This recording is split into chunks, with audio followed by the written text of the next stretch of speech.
Hey everyone, hold on. Yeah, I know, stream just started. I'm having a slight problem. Bear with me. God damn it. Okay, hold on. All right, okay, I think I got it. One moment.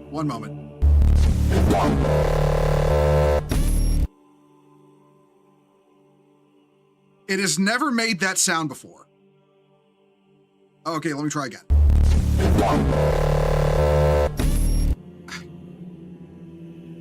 Okay, everyone, hold on. I'm having some trouble with my armor. I just gotta yank. Okay, if I yank on this really hard. Come on. No. Okay, again.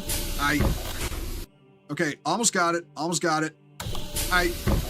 Wait, no shit!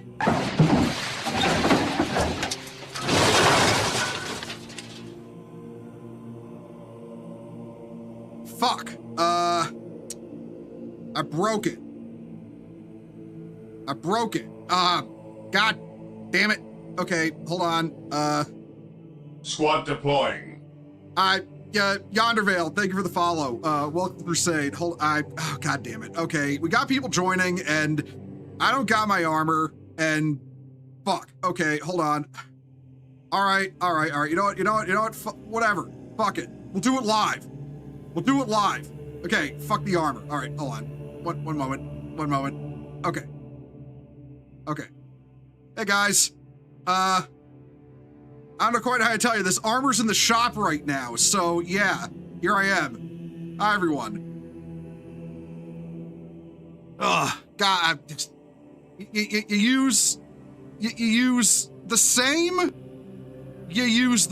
suit of armor for like 50 years. But yeah, I know. I don't got any hair. Hey, Dragon Ranger. All right, listen. Have you ever tried shoving hair inside armor? Like, have you? That's just difficult, man. That shit doesn't want to go in there. And that gets all in your face. I don't know how the Space Wolves do it. I really don't. Well, they don't wear helmets because they're idiots, of course. But anyway, hi everyone. Hi. Yeah, there's a lot of people in chat. So hi, all of you. Yeah, I don't have my armor right now, so yeah, this is me out of it. This is me out of it. And Sappy, also known as Miss Sensei, also known as the absolute fucking Chad who does all my character art. Hi, I see you in chat there. Yeah, yes, you listen. Yes, you listeners. I know I'm bald. All right. I know I'm bald. I'm gonna shout out Sappy and Twitch because, yeah, like I said, absolute Chad who draws my shit for me and is a really good artist and just a cool guy who, like, you know, one of the few artists I've tapped who was actually been able to come through for me on stuff, you know, and not be all like, oh, you're that Bowman guy. I'm not doing anything for you. Bald. Yes, I know I'm bald. I've been bald for a while, okay? They use the power of Fenris. That's usually their answer. That's their answer to everything, dude. Did I know I'm bald? Wow, Yonder. I never would have guessed. Okay, I'm just sitting here. God damn it. I'm just sitting here reading the bald responses. Are going to be here all day. Right, yeah. So yeah, yeah, like new, obviously, okay, cringe LARP aside, right, new character model, I commissioned this from Sappy about how to fuck, okay, I had the idea boiling in my head like earlier this year, and then I finally commissioned you for it, like, what, like a month ago? Something like that? I don't remember the exact date. I'm absolutely awful with dates. But yeah, no, yeah, I had my like ideas like, hey, this is where I want this to go. Here are my examples. I gave it to Sappy, drew it, and it looks fucking great. And about a month ago, yeah, because you know, you work like what's the saying? The intersection of the intersection of what is it?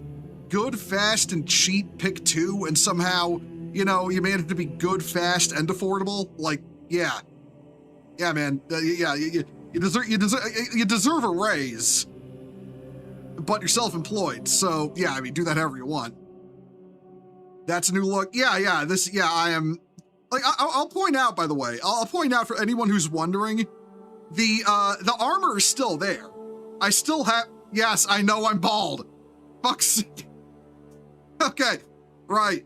The armor is still there. I'll switch back. I'll be switching back to the old avatar when I feel like it as well, because I mean that's a good one too. Like, why would I not use it? But yeah, for now, yeah. Unarmored Bohemond. Hi, how you doing? I'm ugly as fuck. I don't have hair.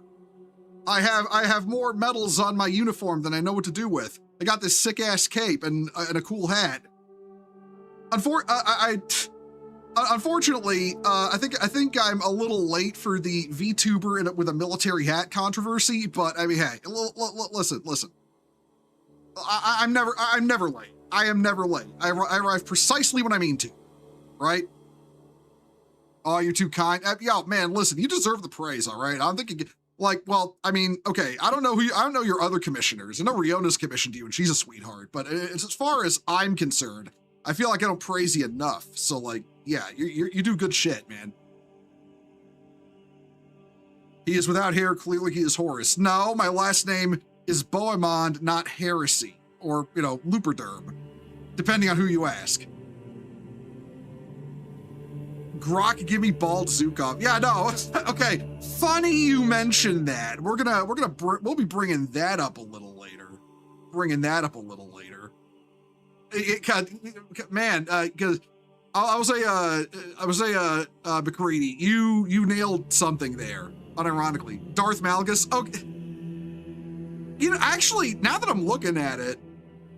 Oh fuck! Now I can't unsee that. Now I can't unsee Darth Baldius Malgus. Balder, Mac Balderson. That balds his Balder son. Chanko, what the fuck, dude? Yeah, y'all act like you never seen a guy without hair. What the shit? Exactly what Horus would say. Okay, fair. Darth Malkek.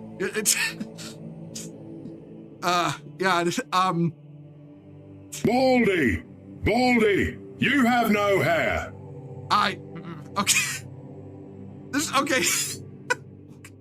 is gonna be the running gag now, isn't it? I got no fucking hair, isn't it? It's like, man. And this one would even work if you wanted to do a Lex Luthor get up on my model. Well, okay, the difference between Lex Luthor and me is that I'm not written by James Gunn, so I'm like, inherently not cringe. Like, okay, I don't care how right Lex Luthor was in the new Superman movie, like being like, written by James Gunn is an automatic 500 R point loss, like seriously. Am I ready to steal 40 cakes? Man, I can't be doing that shit. I'm on a fucking diet. I've been trying to, well, okay, technically I've been on a diet for over a year now, but I'm trying to stick with it regardless because, eating better. You should do that. It's good for you. This is why we appreciate helmets. Look, man, I never said. Faith is our shield. Oh, hey, Professor Dogger, thanks for the subscription. Congrats on 2 months. Oh, wait, no. Subscribe for 5 months, 2-month streak. And you're doing the head pad avatar. Yeah, no, hey man, thank you. Thank you very much for the subscription. James makes you want to put a gun somewhere. Man, listen. His movies really are going to be the last dying gasp of the superhero film. Like, let's be real here. Also, Marshall, have you considered doing 10 squats after every meal? Right after meals, I actually never considered. That's not a bad idea, actually, now I think about it. I see Supergirl flop. How couldn't I? I saw that shit flop from orbit, man. Everyone saw that shit flop from orbit. Joking aside, you like the new model. Thanks, man. Thanks. I should probably, I should probably go into it a little bit. I'm not gonna pretend I have some kind of like extensive character lore written up. I mean, like, I do, but it's for the wrong setting. And I don't quite want to go fully public with information on stuff I'm actually actively trying to write, you know, immediately. But, right, let's do this. Let's do this. Give me one moment, everyone. Give me one moment, everyone. I just want to set some shit up. I'm gonna slide on over here. Oh, I left the window up. Nice. Slick design. Thanks, monkey. Thanks, man. Also, hey, how you doing? Right. Okay. Is it? Here we go. So essentially, this was all the shit I shared with Sappy when we were coming up with the look, because like the original model, the armor model, was actually easier to okay, so the story behind the armor model, I think I've told this story before, but I'll reiterate it. When I was using the Black Templar design, and then I had to quit using it, I had to like come up with a new avatar on the fly. So basically, out of desperation, I genned one, and I never liked it. It was ugly as fuck. I didn't like using an AI generated avatar because it looked ugly. It looked ugly, it looked dumb, it was incoherent. So eventually, when I found an artist that would work with me, that being Sappy, I was like, hey, can you turn this into a actual art and not just slop? And he was like, sure, bro. And that's the armor you're all familiar with. That's the armor you're all familiar with. You might actually be able to find clips of me using the gen version in that interim period when I needed a new model on the quick. But yeah, no, that was the original, that was the armor. That was where the armor came from. So, hey, Fagoth, how you doing? Death of Stalin is a great movie, and yeah, no, it really is. But, right, design inspiration. For anyone who's been watching me for an extended length of time, you probably recognize the faceplate, and you recognize the faceplate. It's from my OG Black Templar design. That I was like, hey, like, he wears I wear a faceplate. It's just what I do. And I wanted to port that over. The uniform, obviously, from the only good person to ever come out of the USSR, Field Marshal Zhukov, specifically the version of him from Death of Stalin. That kind of like, you know, like maximum military swagger, you know? That was like the idea for the uniform and like the medals and purity seals, etc. And the what do you call it? The cybernetics on my head and the general facial features come from my EVE Online character. Actual top tier character design, character generator in that game, like a character creation system. Faceplates keep the face huggers away. Oh yeah, that plus canonically I don't have a lower jaw, so like yeah, that as well. I lost it. I lost it. It was very unfortunate. I killed the guy who took it though, so if it makes you feel better. But yeah, the visible facial features, better go find it. Man, I'm pretty certain that guy fell off a cliff holding it, so I'm not going down there. I'm not going down there, man. I don't know what's down there. That shit's scary. For the glory of the Imperium. Great new model. Oh, hey, Nasko Nikolov, thank you for the bits, and also thank you for the compliment on the model. Well, don't compliment me. Compliment Sappy in chat. He's the guy who drew it.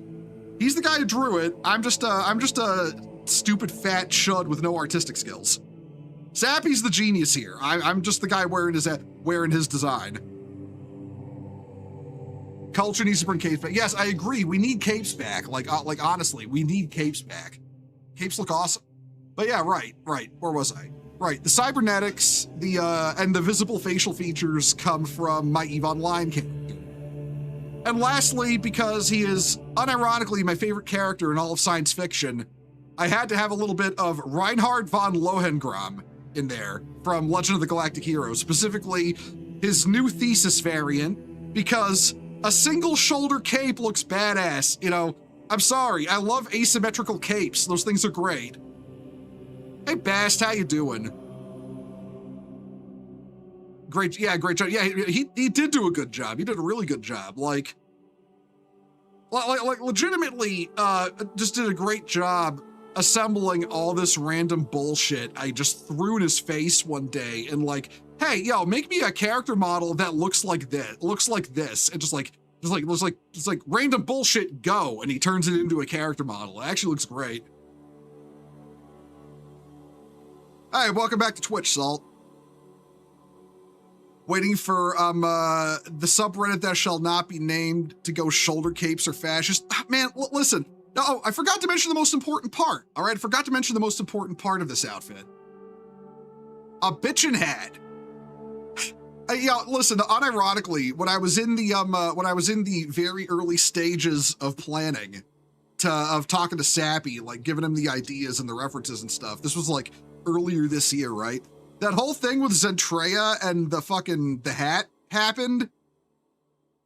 So after sending, well, that's going on while I'm giving Sappy all the stuff. So you know what I do? I grab this picture of a hat and I'm just like, hey, yo, Sappy, throw one of these in there because it's triggering people right now and it looks sick.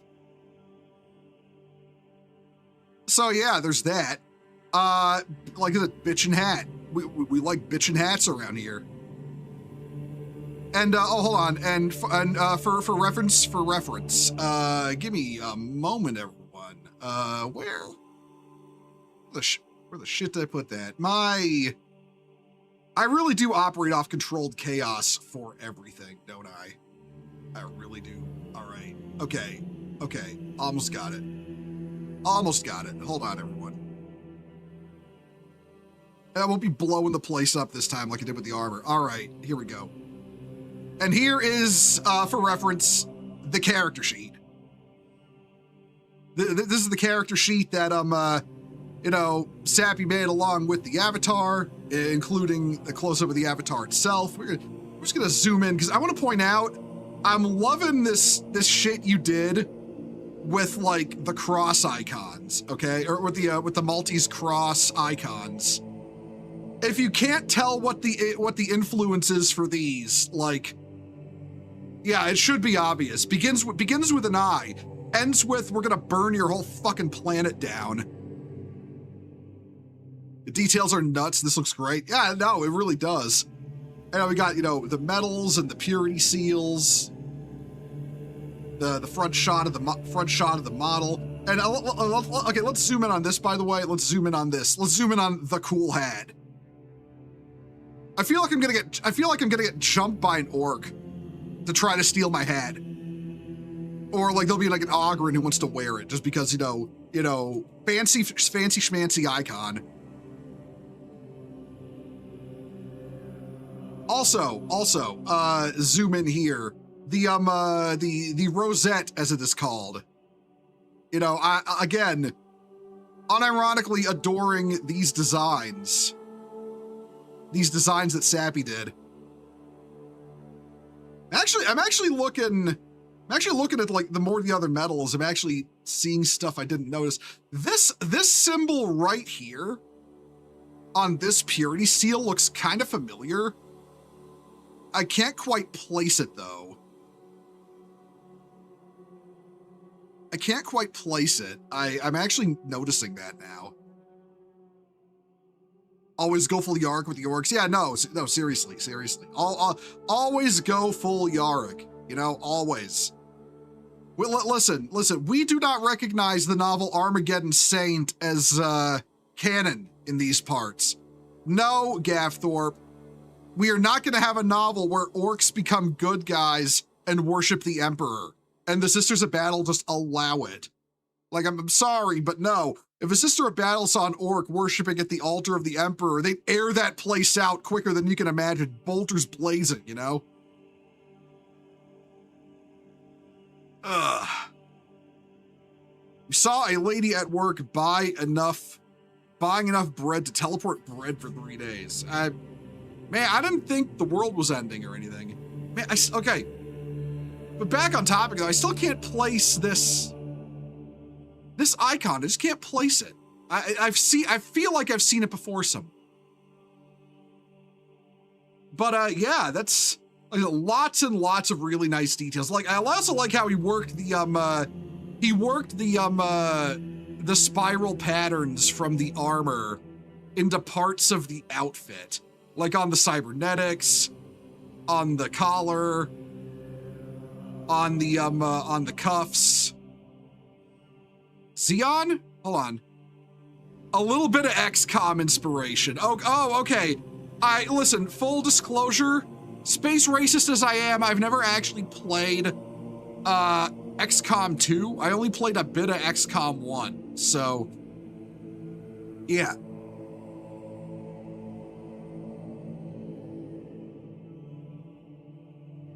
He saw all my posts about Black Library writers. He didn't see my one about Matt Ward. Matt Ward's fine.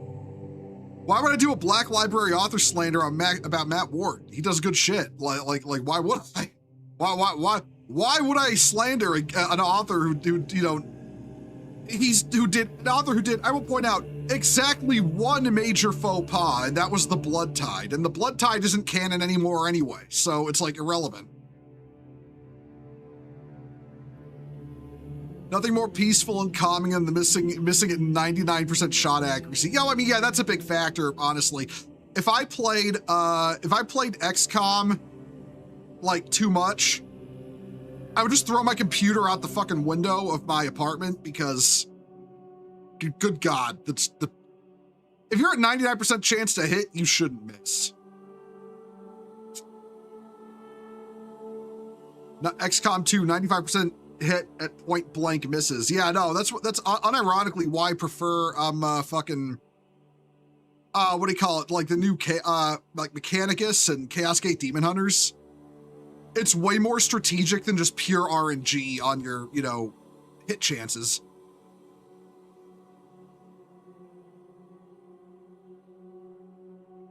You're assuming I wear the uniform when I'm on the bridge in armor and combat. I mean, you don't always have time to get into the armor for combat, obviously. But yeah, no, generally speaking, if I can, I'll put on the armor for combat. And again, I will be using the armored avatar again sometimes. It's not gone or replaced. This is a variant avatar. I will use the armor again sometime. Love the new design. Sappy did amazing. Hey Riona, how you doing? Hold on, let me give Riona a shout out there.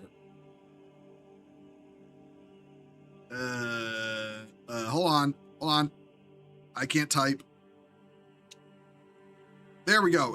Yo, go follow Riona. She's like one of my, legit one of my oldest friends since I became a sub Z tier online personality. I look like I belong on Star Wars on the Imperial side. Well, I mean, okay, like full disclosure, I'm going for a very like, how do I describe this? I'm going for looking like I wouldn't be out of place in a certain grimdark sci-fi franchise, but with the serial numbers filed off because the company that owns it are kind of cunts. They're kind of cunts. I love the setting they made. It is my number 2 biggest autistic hyperfixation, right behind fucking Godzilla and Kaiju shit. But holy shit, I hate the company that makes it. You know, I think I'm cursed that way, because let's be real here. Fuck it, let's just say it. Fucking Games Workshop, all right? The two things I'm obsessed with the most, Warhammer 40,000 and Godzilla, are both made by shit companies that I wish nothing but the worst upon. Like, seriously. Like genuinely awful, litigious companies. I feel like I'm cursed that way. It's like how every time I play an MMORPG, I pick the poorly balanced underdog class. It's just really fun to play. Shield. Hi, Rihanna. Thank you for the subscription. Grats on 4 months. I agree. The rights holders are cooking. The rights holders to Cooking Mama are cunts about their grimdark future setting. Yes, I agree. They really are. Honestly, you know what? While I'm at it, fuck Nintendo as well. Like you can bring up Cooking Mama. Fuck Nintendo as well. Like, seriously. Star Wars isn't very grim dark, Bo. Disney is bad with legal things, though. I mean, okay, unironically, though, listen, I shit on Disney a lot. At the very least, Disney relented on fan films and let fans do fan films. Can't say as much about a Games Workshop now, can ya? Putting a gun to the head of fan animators and saying, "Hey, you better come work for us, or we're gonna absolutely destroy you with legal bullshit." And then they fire them all anyway and hire some Taiwanese company that AI generates their CGI stuff.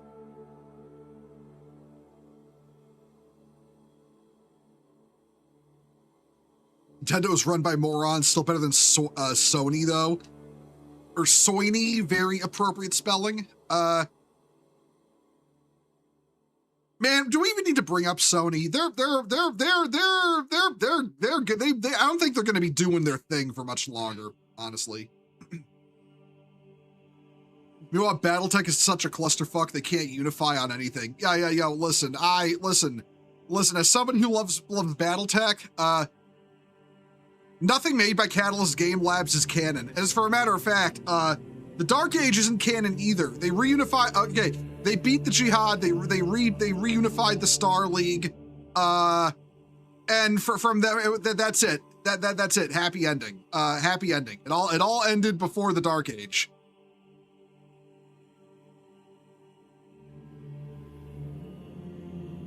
Sony's getting ratioed by GameFly of all companies. Yeah, it's legit, man. Sony's working up that combo of the self-destruct, but they really are, man. They really are. Now let's move back here. But yeah, no, Sappy, you, as far as I'm concerned, you knocked it out of the park yet again. Like actual 10 out of 10 Giga Chad artist. Yeah, no, hold on. You know what? I'm gonna do a thing. Hang on, everyone. I'm gonna, hold on. There we go. What am I bumbling with my, my shit here? Okay. There's that. Okay. I'm gonna see if this link, sends in, come on, do your thing, load up. Huh, weird. Okay, here you go, everyone. Here is, this is Sappy's, commission information. If you want to commission him for art, that's his link. Well, like right there, that's his link.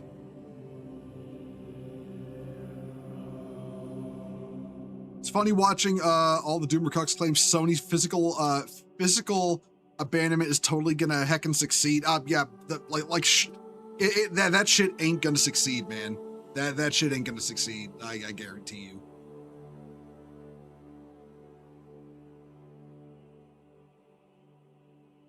Real talk, they going on my short list for artists. Yeah, no. Yeah, Sappy does, like I said, Sappy does good shit. Nice snazzy uniform, Marshall. I like the Flash gets, like a Flash gets snaz gun. If snaz guns were close. Thanks, man. Thanks. Right. Yeah.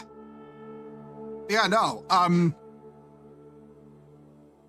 Yeah, man. Like I said, just like I said, unironically, great model by Sappy. And right, so the thing. Okay, so we're gonna move on to the other main thing in the title. Wait, hold on. Sappy's awesome and a wonderful friend. Always highly recommend. Yes, exactly, Riona. Exactly. Sappy's one of the homies as far as I'm concerned. But right. We're gonna move on here to the other thing from the title because okay, so it was really funny because I lost like 10 followers on Twitter the other day because I started doing Space Wolf slander, and it was actually the funniest fucking thing in the world. Like, they are, unironically, Space Wolf fans are so fucking sensitive. But you know what? It inspired me.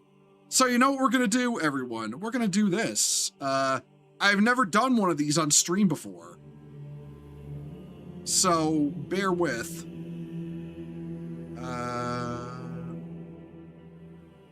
Y'all like tier lists.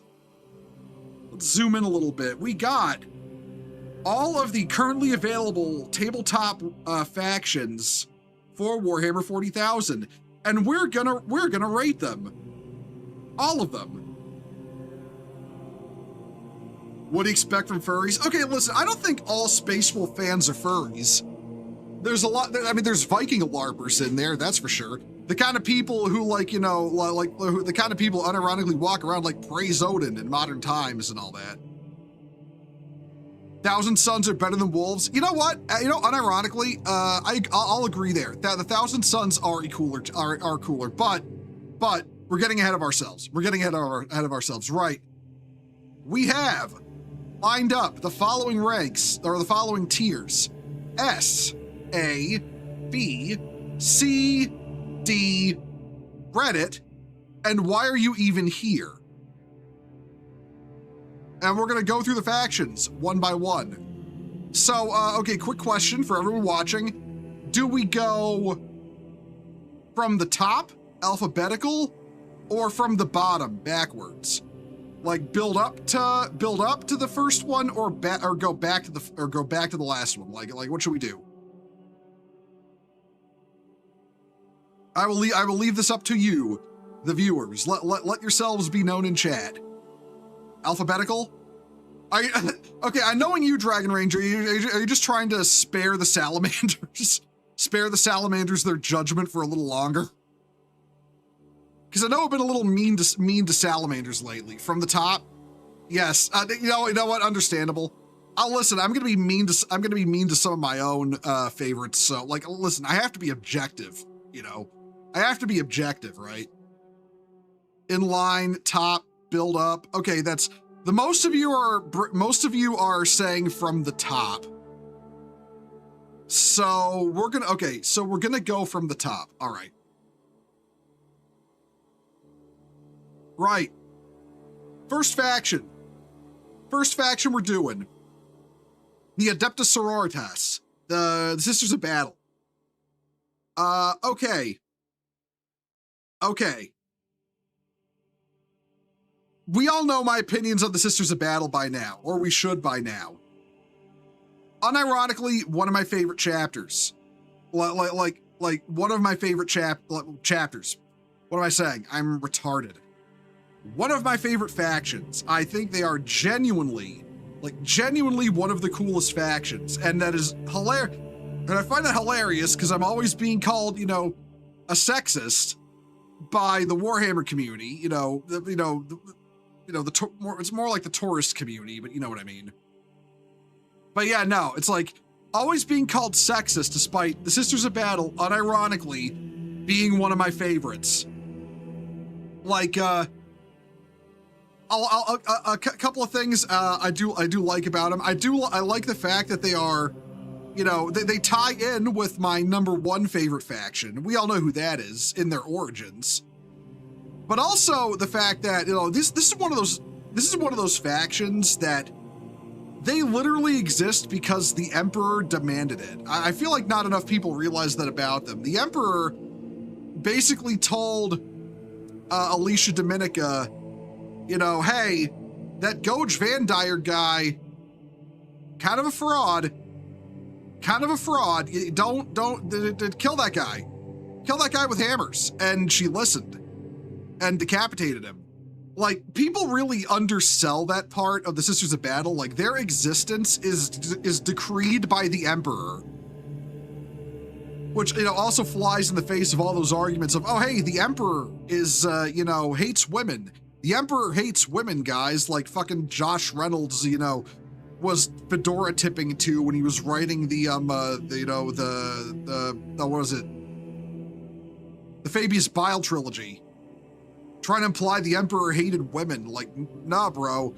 Like, the Emperor already had an all-female army fighting under him way back when he was alive. You're gonna tell me he hated women? Like, go fuck yourself. Sisters are fine, but they get their asses kicked or make the situation they get into put in so often I kind of like him. I don't see that, honestly. I mean, like, if we're talking like, see that Warhammer Plus animation, that Warhammer Plus animation is genuine ass. It's not canon. Like the Penitence or whatever it's called, that animation was genuinely ass. It's why I like, it's like why, it's why I was so worried about the fucking Aeronautica Imperialis, because those CGI Warhammer Plus animations from that AI generated Taiwanese company, is it Taiwanese? No, Thailand. Wait, yeah, it's Thailand. They're a Thai company that, you know, AI generates all the CGI. I was actually worried about the ending of Aeronautica Imperialis because Penitence and other, you know, other CGI animations they've done have always had that lame, forced grimderp twist at the end. Aeronautica didn't, luckily, though. But the fact they did a Sisters of Battle animation and ruined it with all kinds of anti-canon shit, like power swords that can't block, you know, that can't cut through basic, you know, crude metal weapons, or ceramite plate getting pierced by, you know, pierced at like its thickest points by, you know, prison shanks, and basic bitch ammunition, like just regular ass bullets. Like, that's not how ceramite works. That Penitence was a fucking crime against the Sisters of Battle. And also, I'm gonna throw this out there. If you're an artist and you don't draw Sisters of Battle with the biggest honkin' boob plates and form-fitting armor, you're a coward and you really need to go back to the drawing board. I'm just saying, all right? I'm just saying. Yeah, great faction. Fanatical, zealous, generating unironic miracles that warp reality through their sheer power of belief. But also through, like, you know, not only in battle, but they also do a lot of good for humanity that gets, like, you know, underscored by people who try to, like, do their, oh, the Imperium only hurts humanity and causes all their own problems. Like, seriously, you got, like, lesser orders designed for, like, you know, healing the sick and things like that. Nobody talks about them because, you know, nobody who complains about the Imperium reads the fucking lore, and they're fucking great. Like, the Sisters Hospitaller, they're fucking great. They're on tabletop too. They're the fucking medics on tabletop. But yeah, no, Sisters are a great faction. I love them. I love the aesthetics, the lore, everything about them. Unironically, our first entry goes into S. Reminds me about orcs sliced through Space Marine power armor in the Dawn of War cutscenes. Man, those cutscenes were basically made at the dawn of Warhammer. But right, yeah. Sisters of Battle, the Adeptus Sororitas go into S tier, like right off the bat. Like, one of the best things to happen to 40k lore. Stretching all the way back to the original art depicting a Sister of Battle in first edition, everyone. Let that remind you. Sisters of Battle existed, the Adeptus Sororitas existed in first edition. Alan Merritt, you saying they didn't exist till second edition? Go fuck yourself. You don't know what the fuck you're talking about. I don't care if you worked at Games Workshop. You should have paid attention to your own fucking company's creations.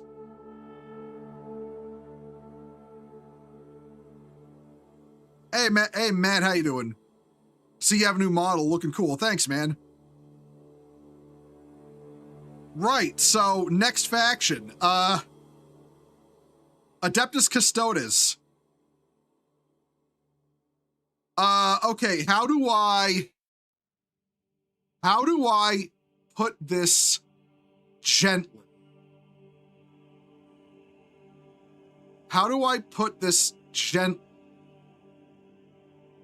Hi, Ferb, how you doing? Hey, man. Speaking of other good artists, Ferb, he does really funny shit. Like, Ferb is another person I met through Riona. He does really good shit.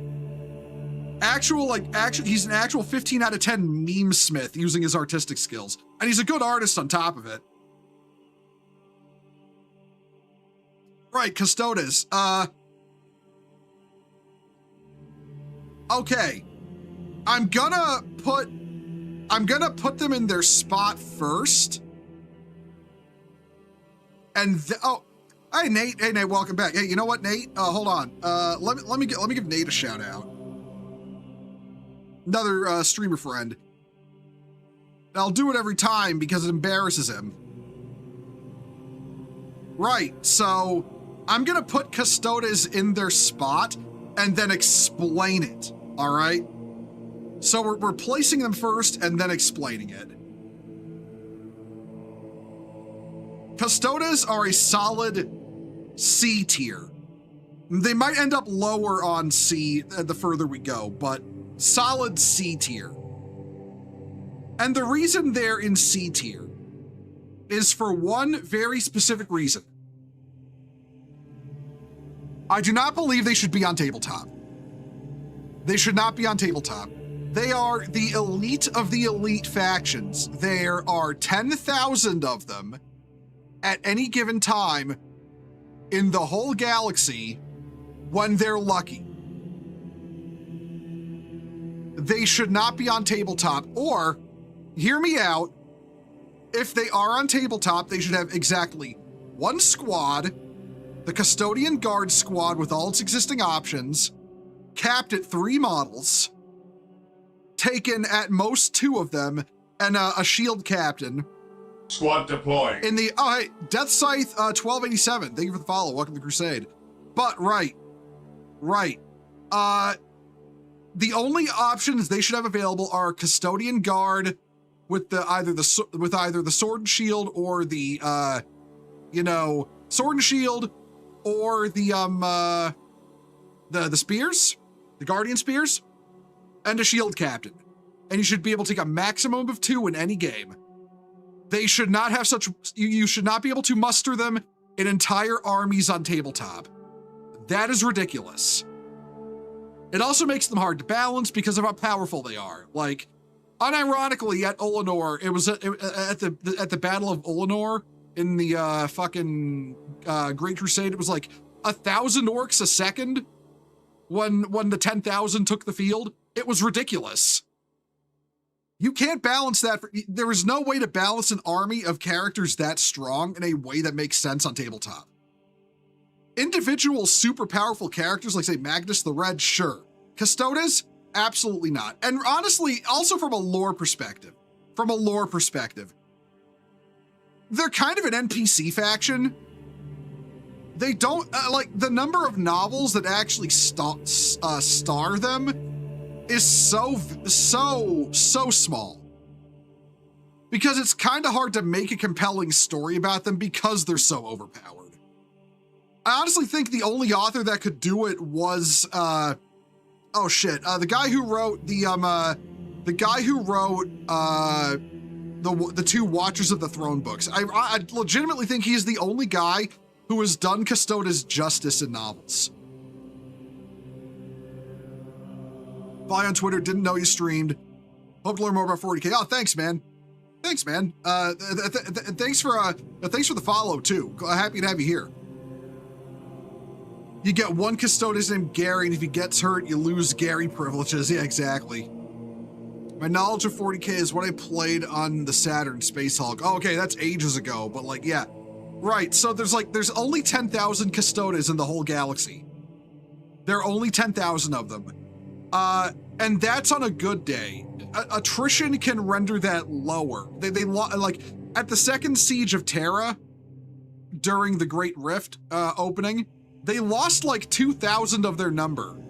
So there's like maybe 8,000 of them, and then they lost like another dozen of them immediately after that. So yeah. So through attrition alone, there's usually less than 10,000, and there are only ever 10,000. Chris Wright, thank you, CDAT. Also, hey, CDAT, yeah, Chris Wright, right. Chris Wright wrote it, thank you. I was blanking on it. But there's only ever 10,000 of them at a time, maximum. And there's usually less than that through attrition. I do not think they should have a tabletop presence bigger than 2 3-man squads and a singular HQ. Like, I genuinely believe that. And the fact they're so powerful and so rare makes them hard to write as anything but an NPC faction. Like I said, it took an author like, it took authors like Chris Wright or fucking Dan Abnett to actually do them justice. And frankly, not many authors are on their skill level at Black Library. What about their vehicles? They shouldn't have vehicles. Like, I'm gonna be honest, other than maybe the Dreadnoughts, they should not have vehicles. Their job is to guard the Emperor and important individuals like, say, Gilliman, or, you know, things like that. They are not supposed to be a stand-up army. They are bodyguards. That is their job. They are bodyguards. Like, they should genuinely not have a codex. They should be in the Agents of the Imperium Codex. I firmly believe that. They should be in Agents of the Imperium, maximum of 2 3-man squads and an HQ, a shield captain HQ.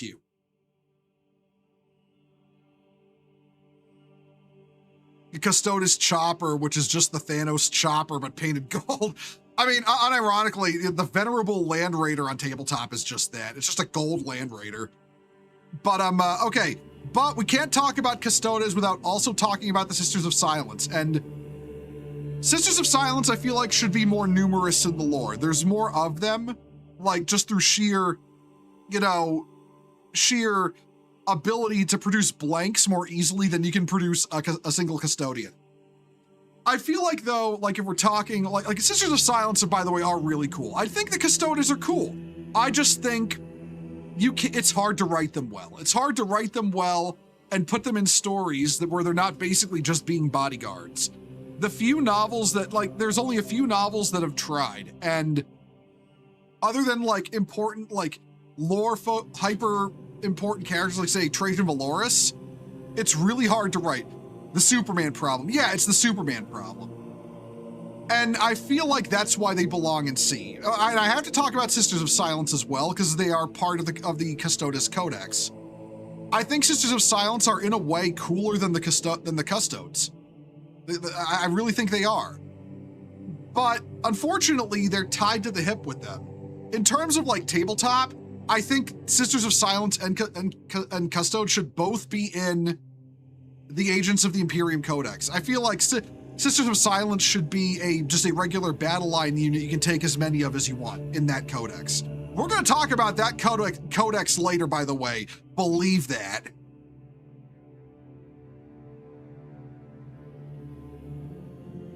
But we also can't touch on Custodes and Sisters of Silence without touching on the lore problem. Y'all know which one I'm talking about.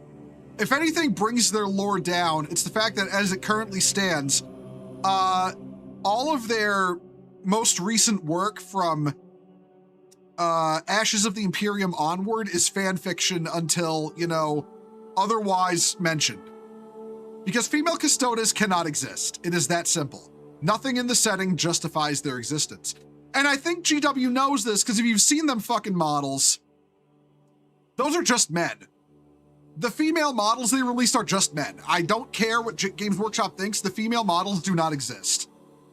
They do not exist. They are just men. They look like men. They're stanced up like men. They have the facial structure of men. Giving them long hair does not change that. And as for the Sisters of Silence, well, unfortunately, Games Workshop forgets they exist on a good day. Like, they cut their units down from like 11 to 14, something in that ballpark, down to 3 in the fucking Horus Heresy. It's fucking criminal. Like, actually fucking criminal. Like, I could have, like I said, as we get more entries into C, Custodes would be higher, would have been higher C, if not for the female Custodes thing, the fan fiction, and the regrettable state of the Sisters of Silence on tabletop, and the fact GW just seems to hate that faction. Because of that, they're low C. But the fact that Games Workshop might bring them back to what they were, and actually, you know, do something viable with them, that puts them at that could, you know, potentially bring them back to a high C. But for me, they'll never go above C. Right, next. Adeptus Mechanicus. Let's see.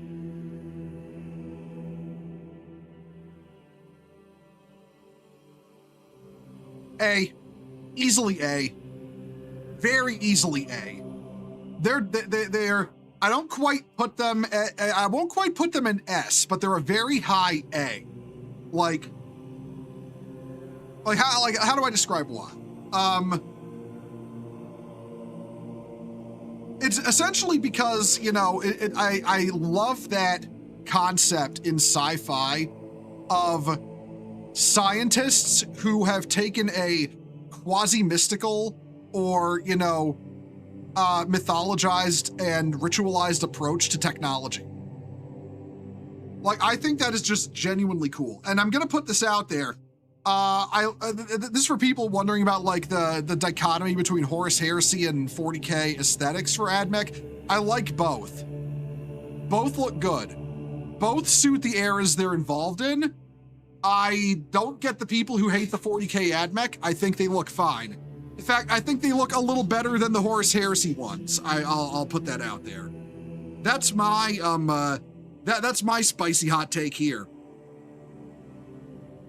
The reason AdMech don't break into S is it's pretty simple. It's just because, and this is entirely bias on my part, it's the fact that AdMech are one of those factions people just don't understand and kind of don't want to understand. Like, they think that the Imperium never innovates or invents new things because of the AdMech, when that's not true. And I feel like GW really needs to reflect that a little more outside of Belisarius' Call. Because the Imperium does invent new things and have invented new things in the past. Like even like people like say Luton, Luton 09, who claim to be Warhammer 40k lore experts, was talking recently about how, oh, AdMech never allow the invention of new things. Like, motherfucker, they do all the time. We just don't hear about it. Like, legitimately, we just don't hear about it unless it's something major, like say the Land Raider Crusader. So I feel like, yeah, A+ faction. Games Workshop needs to go into their more obscure lore a little more, so people understand the faction a little better. But yeah, cool looking faction, cool lore. Honestly, they're really awesome on tabletop too. They're not quite my style on tabletop, that's why I don't play them. But overall, yeah, A+ faction, easily an A+. AdMech allows sanctioned advancement. Yes, exactly. All right, time for the next one. Time for the next one, everyone. Eldar. D tier. D tier. Easily D tier, and the reason why, this is one of those, okay, I could go on about like my bias against the Eldar and how everything about like the fall of humanity from their previous empire is the Eldar's fault, and how the Eldar are in the situation they're in with humanity as antagonistic to them because it's their fault, because they scried the future. We're like, oh, an Eldar might set foot on a human planet in like 10,000 years. We got to slaughter everyone on it. Oh no, the humans hate us. How did this happen? Like that. Like how the Eldar are the cause of all their own problems because they can't live in the present. They're trapped in the future. But I actually find that compelling. I find that a compelling way to write villains like the Eldar. It's an interesting take. Oh, wait, Bobby is not going to like that. Okay, yo, listen, man. Gil, I know the memes, like, and I gotta put this. No, Gilliman is not fucking your brain for the people who don't know. Funny memes though, but no, it's memes. It's not actual lore. But writing the Eldar like that, like trapped in their own prescience, unable to prosper and move on because they're trapped in the future, trying to find a way out and not living in the present. It's actually a compelling way to write elves in that very Tolkien-esque kind of way. The reason they end up in D is very simple. Gav Thorpe won't let them have anything. When was the last time Craftworld Eldar got a novel? Or Harlequins, for that matter. Or Exodites. When was the last time they got a novel that focused on them? I'm pretty certain it was that canceled trilogy from back around 8th edition that Gav Thorpe was writing. Gavthorpe essentially has a stranglehold on the Eldar. He has a stranglehold on the Craftworld Eldar, and to a lesser degree, the Exodites and the Harlequins. Less so the Corsairs, but they're an obscure faction, and that's why they're an obscure Xenos faction. That's why, fucking Mike Brooks got to write a novel for them. Because once you're assigned to writing the obscure Xenos factions, you've essentially been reassigned to Antarctica, proverbially, at Black Library. Remember when the Eldar invaded the Imperial Palace to be diplomatic? Oh, right, yeah, the Harlequin lady saying, "Stop, I'm a friend," as she's killing civilians left and right, and then she wonders why the Custodes and the Lucifer Blacks came out to kill her. Like, bro, why do you think? Fucking hell. That wasn't Gav Thorpe writing that. That was Guy Haley, who has his own laundry list of problems as an author. But Gav Thorpe legitimately won't let the Eldar have anything. They were doing that thing with the Inari through 8th edition, and then by the time of the Psychic Awakening, they were in a pickle where Slaanesh being killed off had been super unpopular in Age of Sigmar, and they had been going down that route in 40k through the Inari plotline.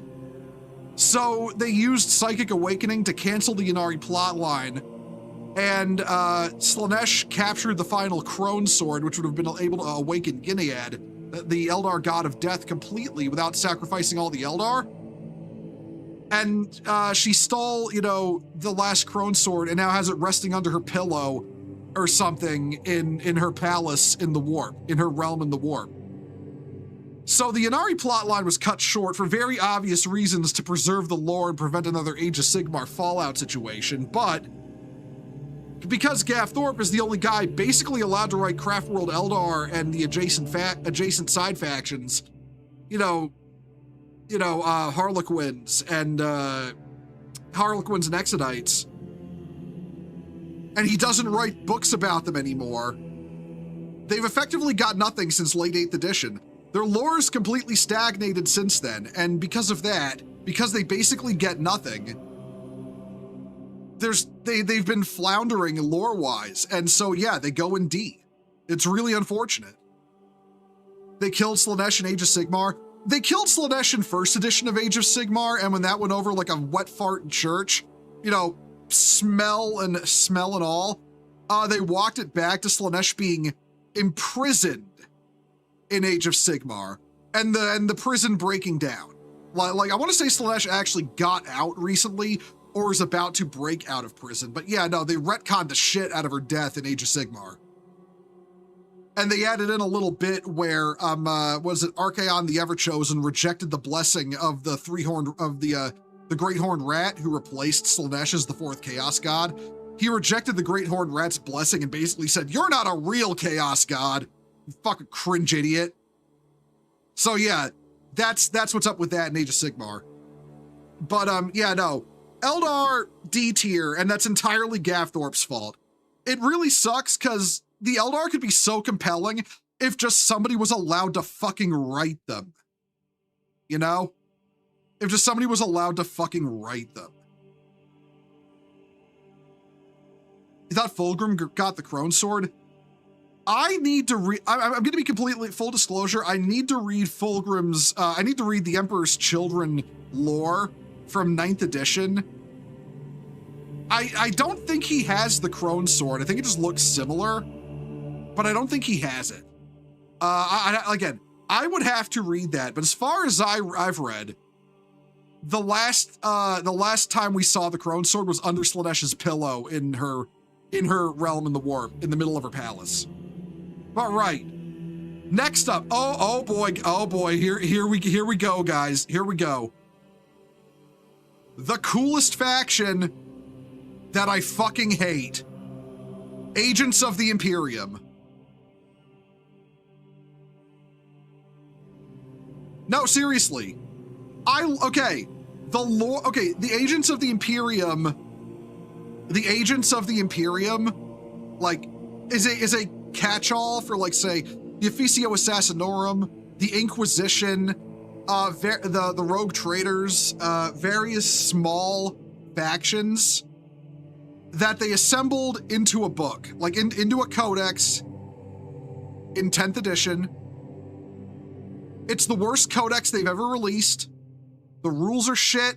The models are shit. The unit options are shit. They decided to prop up the entire book by squatting the Death Watch and making a worse version of the Death Watch, like rules-wise, as their battle line unit.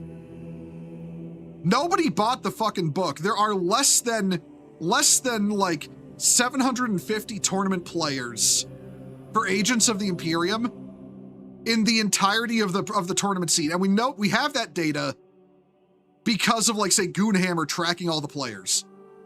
Nobody plays this fucking faction, and because it's shit, and it's such a fucking shame. Because lore-wise,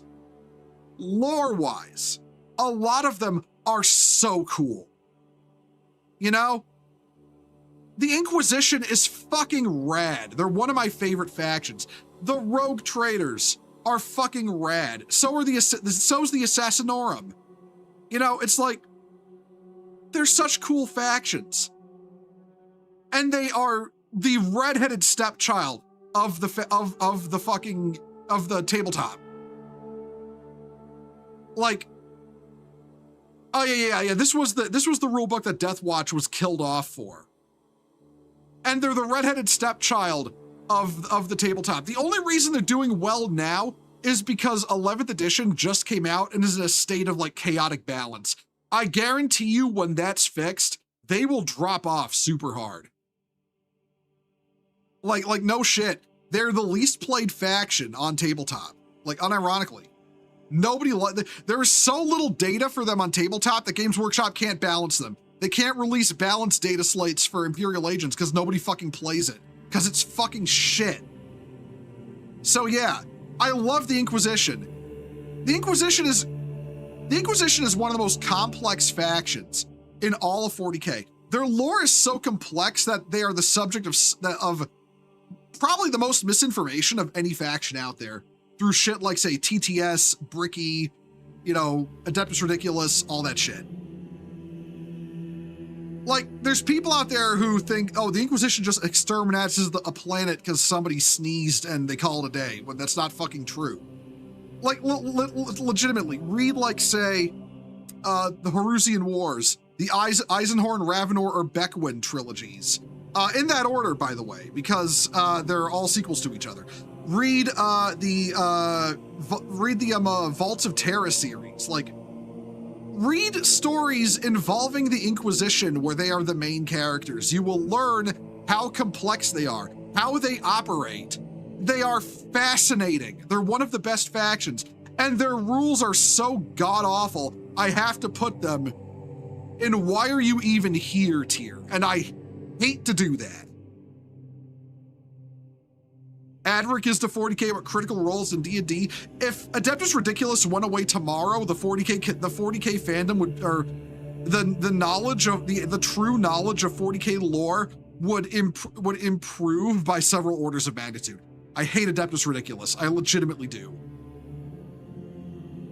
Never forget how Bricky only got into 40k to grift off, like, bat rep videos, and then when Adeptus Ridiculous took off, he completely abandoned all his friends and footed them with the bill. Never forget that. So yeah, Agents of the Imperium. Love the lore.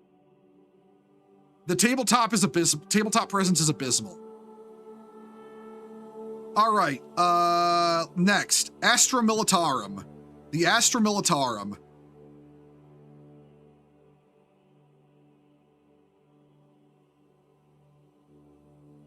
High S. Absolutely high S. How do we, man, what do I even need to say? Legitimately, an amazing amount of diversity of aesthetic, tactics, culture.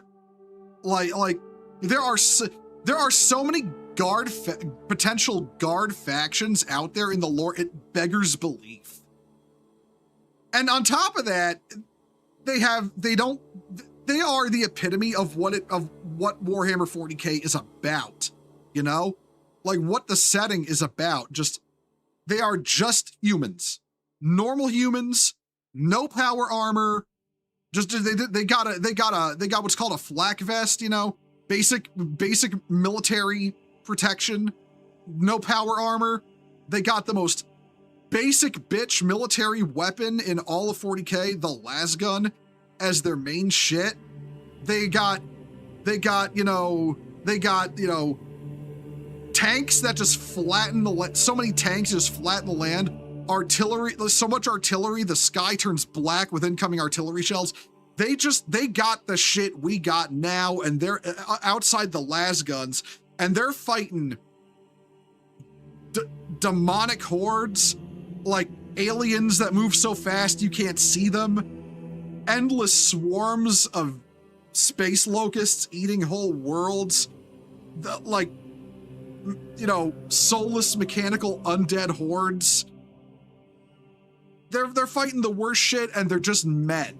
They're just men, humans, normal people with normal kit, and that is why they're great, because they don't run, they stand the line and fight, and that is just so fucking cool.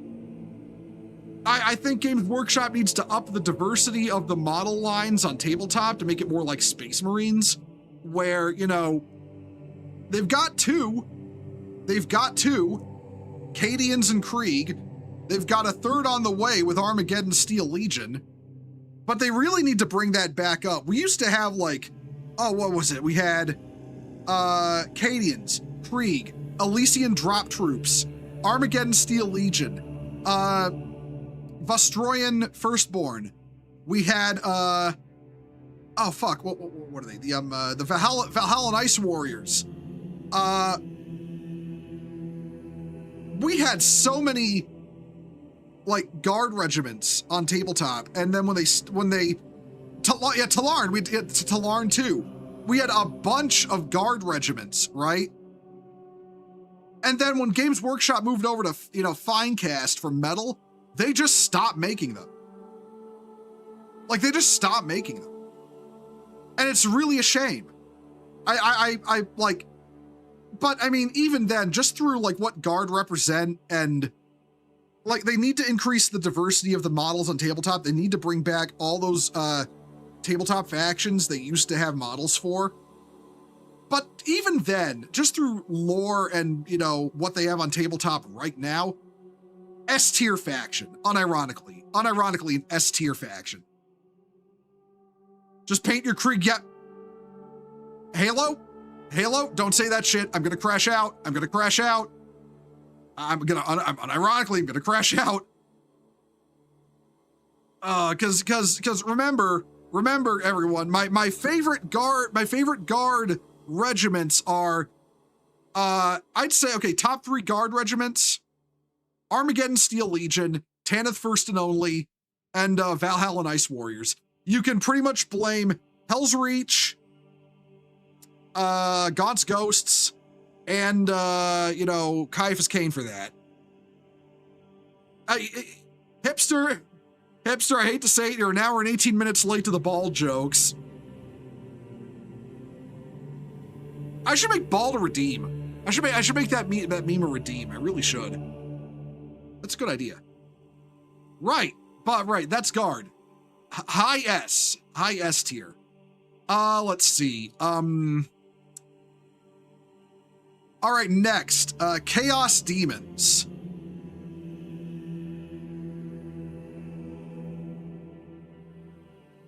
All right. Chaos Demons are a high C. I put them there because pretty much because of the way demons work.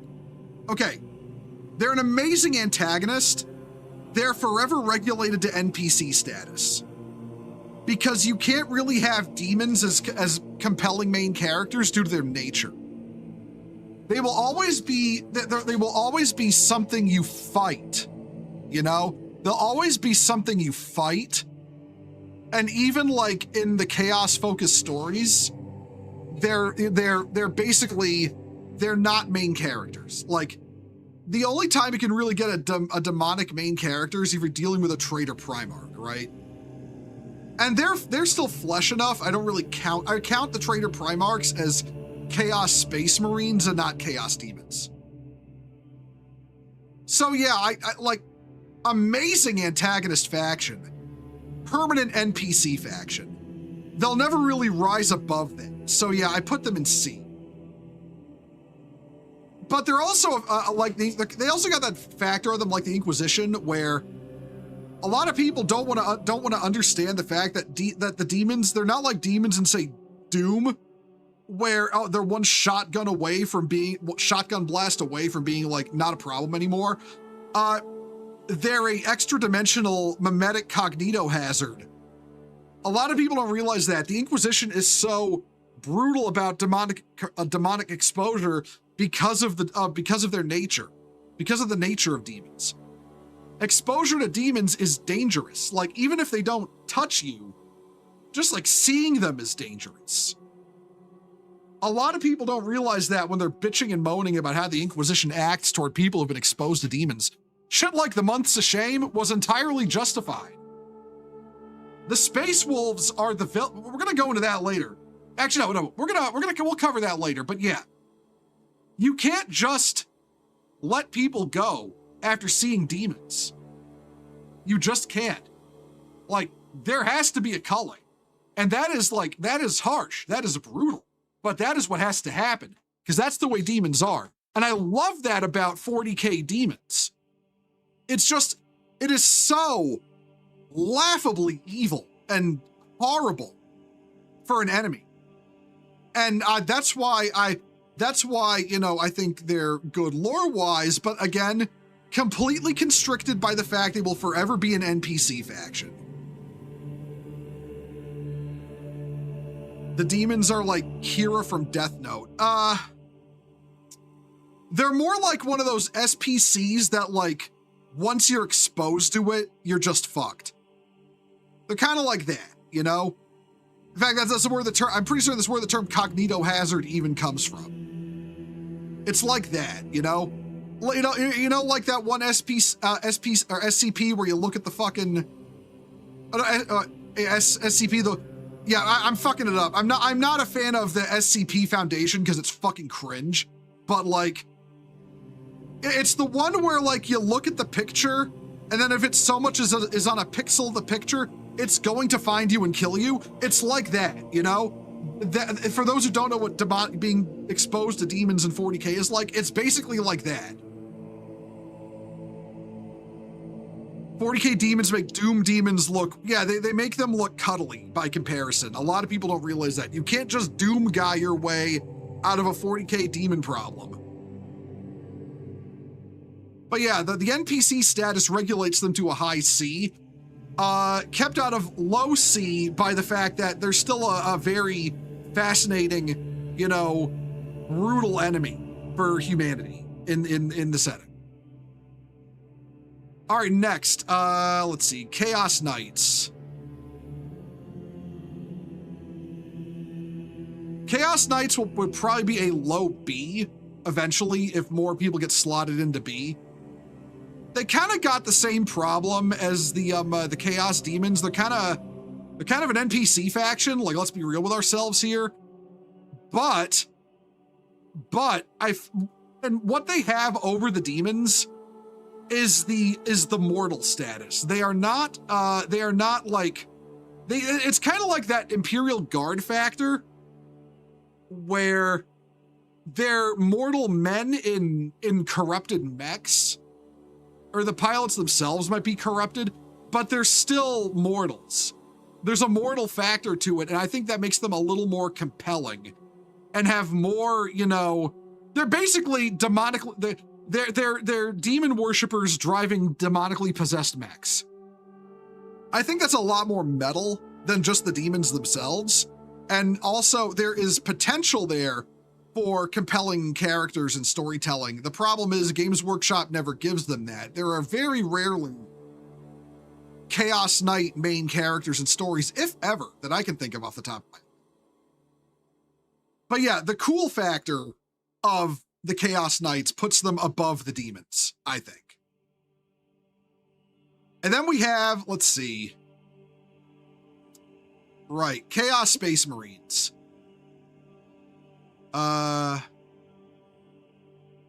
Very high A. I mean, look, listen, where else was I can't quite put them in S tier, but I can't quite put them in S tier, but they are the highest rank A plus faction for the simple fact that they are the main bad guy. They are the main bad guy. You want? Oh, okay. All right. They go in S tier. They go in S tier. The low S tier, but S tier. Oh, yeah. You know what? Actually, you're right. Like, they're the main villain. Like, come on. They're the main bad guys of 40k. They're the main antagonists. They are the rival to the Imperium, the opposite and evil rival to the Imperium of Man. They are everything wrong with humanity. They are there, you know, me and the Night Lords applaud you. Said, thanks, Yonder. Thanks, Yonder. But yeah, right. Yeah. Okay. Like, where was I? Right. They are the main villain and they capture that role perfectly. They are the dark mirror of the Imperium of Man and mankind as a whole. And genuinely, the people who write them well, like really well, make genuinely compelling villains out of them. Like, people so wrapped up in their own coat over like their choices that they just can't accept they fucked up and blame the faction which they originated from, the Imperium of Man, rather than their own poor choices. And yeah, no, and like the Space Marines, you know, like the Space Marines in the Guard, lots of very, like, you know, compelling sub-factions, Night Lords, Word Bearers, you know, Iron Warriors, the whole lot. Like, the whole lot. Like, this is like, you know, for context, this is covering the Chaos Undivided Chaos Space Marines. We'll get to the God-aligned Chaos Space Marine faction soon enough. Word Bearers mentioned, yeah, the Word Bear, I mean, listen, this is all the Word Bearers' fault. Well, I mean, okay, technically it's Erda's fault, but this is also technically the Word Bearers' fault. So, like, yeah. Honestly, just through the sheer fact they caused it all, I'd put Word Bearers at, like, if I could do the individual Chaos Marine faction separately, I'd put the Word Bearers at the top. But yeah, that's the Chaos Space Marines. Main villains. They're the main villains. Like, they you know, high, or low S because, you know, obviously I've got my biases, but they go in S. All right, next. You know what? Hold on. Okay, guys, hold on your butts. I gotta go AFK. The Porcelain Throne is calling. I will be right back.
Okay, I am back, everyone. I am back. No, Saul. Listen, Erebus int cor Pharaon got Thanos snapped during the crusade.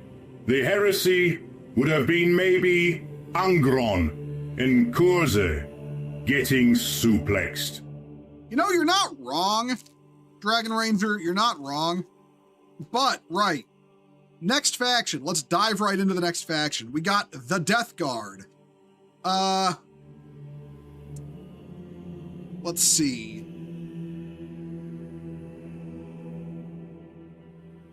I give them a high B. And that's entirely because they are effectively victims of their Primarch. Well, not their Primarch. What's his name? Because remember, there's a split in the Death Guard faction between Mortarion and Typhus.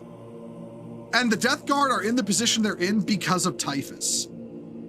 They're compelling to me because they cope. That's it. That's why. They cope. They are huffing copium 24/7 because of Nurgle's influence. Constantly act like, oh, I'm okay with my position. I'm okay with the rot, with the bloat, with the disease, with the pain, with the misery. More like huffing farts. I mean, that too. But yeah. They're fascinating to me because they're constantly in cope mode about what they are and, you know, what they are now and what they have to do day to day because of the failings of their Primarch and the failings of Typhus.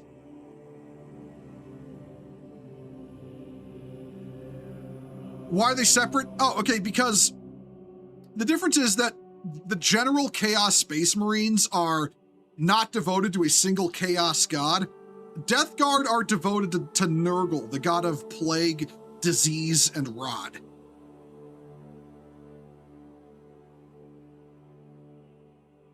Their oxygen tanks are actually copium tanks, yeah. And I think that aspect about them, where they act like content and even cheerful sometimes, and brotherly, when it's all just cope. I actually like that. I think that's fascinating. It's fascinating how they just convince themselves that what they're doing is okay. Like, I like that about them. You know, I like that about them. It's an interesting approach to a demonically possessed, permanently corrupted faction. That the god they joined is basically, in a way, the god of coping. Like, he just convinces them to cope about their miserable existence and just, oh, it's fine. And Mortarion, their Primarch himself, really does, like, emphasize this the most with the fact that he copes all the time about the fact he's a psyker. He hates psykers. He is a psyker. And he's like, oh, it's not psychic powers, guys. I'm just really good at numerology. Like, no, bro, you're a psyker. You're seeing the future. You're divining the future through psychic powers. You're not a numerologist, and you're coping.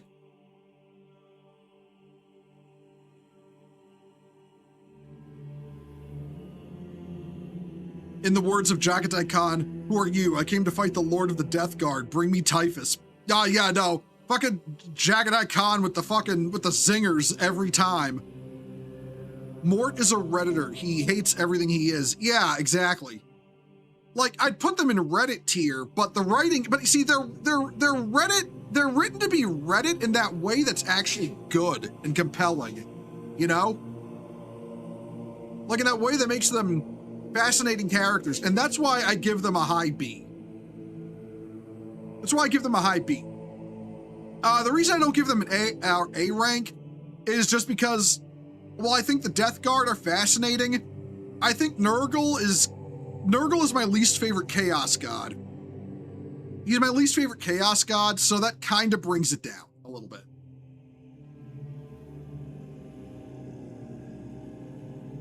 Don't know most Nurgle worshippers act cheeky? Specifically because the Nurgle corruption does that to you? Yeah, exactly. Exactly. Nurgle's corruption and influence does that to you. All right. Let's see. Next faction.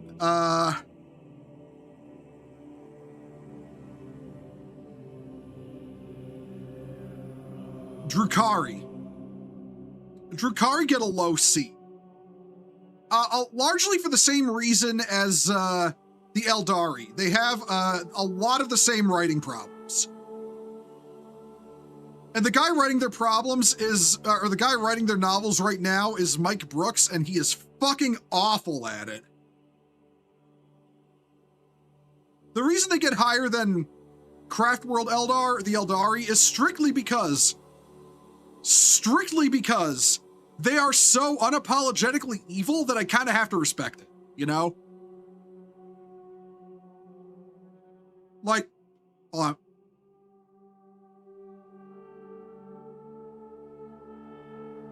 Like, unironically, this is just one of the most laughably evil factions in all of fiction. We're talking like they play, like, you know that paddle game you see people play sometimes where they're like, you know, thwack the ball against a wall and they have to keep thwacking it and keep it going. They'll like do that with babies. Because why not, right? They'll do it because why not? It gives them a giggle. They are so that like they make chairs out of still living people, and the people are still living when they're a chair. Like they subsist off torture and drugs, and you know, they actually torture people to stay alive. That is their sustenance.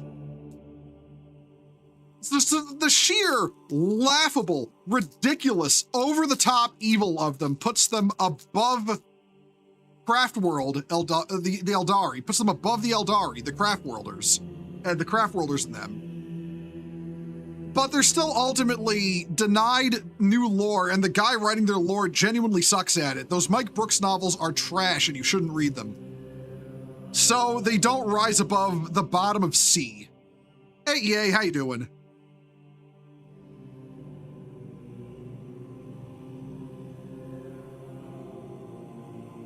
Okay. All right. Next up, Emperor's Children. Easily A tier. Easily A tier. And here's the thing. To a lot of people, they're just the horny sex marines, and that A for anal, you're not wrong. So a lot of people are just the horny sex marines, but frankly, I'm gonna be completely honest.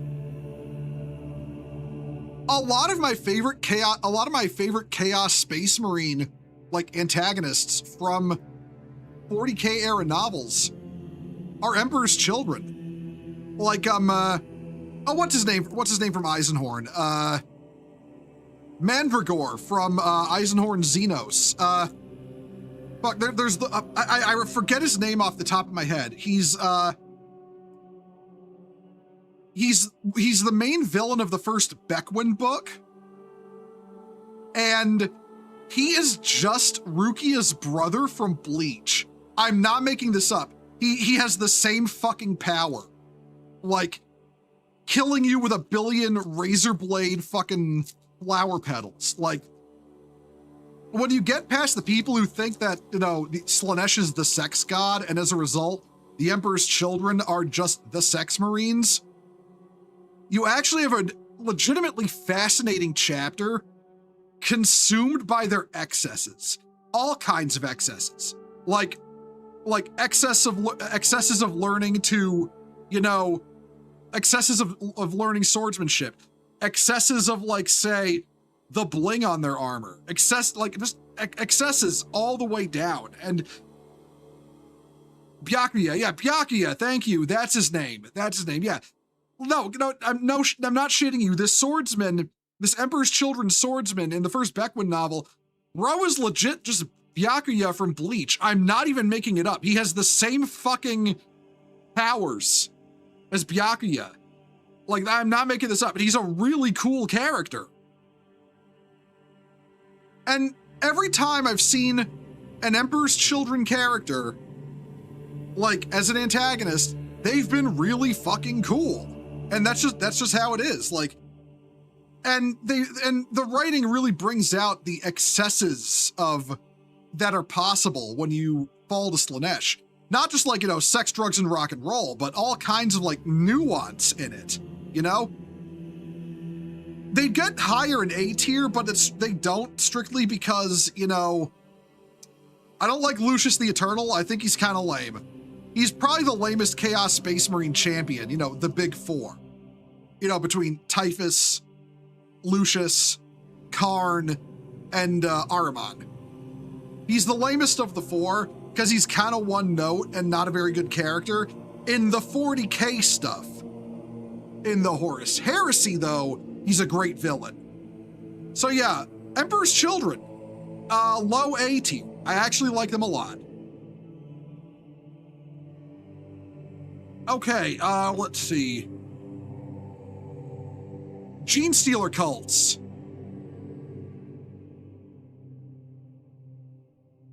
Gene Stealer cults are Reddit tier.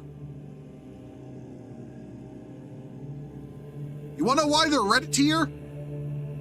They have the problem of being pure NPCs like the Custodes. And they are so many people's absolute fucking cringe. Just cringe ass Nene baby fucking faction to try and say, oh, look, guys, they're the good guys because they oppose the Imperium. Fuck you, honestly, if you believe that. The Gene Stealer cults propagate through fucking rape, okay? What do you think it is when a Gene Stealer stings you and injects you with its genetic material? What do you think that's meant to represent?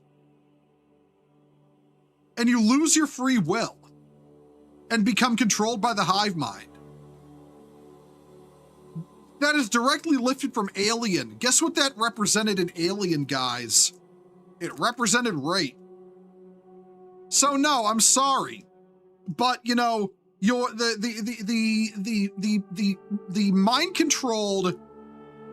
mind-controlled mutant rape alien faction are not your quirky chungus fucking communist freedom fighters. They're fucking horrible. They're fucking horrible alien mutant, things that do horrible things to people. They have no free will of their own. Like, I'm gonna be honest, the only thing that rescues them from why are you even here status is the fact that they're the Skaven of 40k. Like, that's it. They're the Skaven of 40k. So Initiating attack protocol 23. Oh, hey, it's Squishy. Thank you for the raid. Welcome, raiders. Hello, everyone. I'm Marshall Beaumont. I'm a completely copyright-friendly Space Crusader VTuber, and right now we're going over my tier list for the Warhammer 40k factions, and we are currently on Gene Stealer cults. To bring you up to speed on why Gene Stealer cults are in Reddit tier, I'm basically saying they're an absolutely horrible alien species that propagate themselves through horrible means. And too many people think they're just their Reddit Chungus freedom fighters, which they're not. Hey, Squishy. Again, thank you for the raid. If you got a raid and run, I get that. Like, get some food, water in you, get some rest, relax, etc. If you want to stick around while we go over the rest of the 40k factions and where I'm putting them on the tier list, feel free. We're happy to have you, and I'll take care of your viewers. Gene Stealer cults cry in horror when the Hive Fleet show up and cut the connection. Yeah, exactly. It's fucking hard. It's horrible. It's horrible. And they have no free will. Like, I can't really communicate that any further. The Gene Stealer cultists have no free will. Oh, hey, Jin, how you doing? He's bald. He's just like me for real. No, Jin, I've seen you, man. You've got You've got them long flowing black locks of hair, man. You know, I got nothing up here. Also, right, hold on. I don't know if I can shout out just yet. Hold on.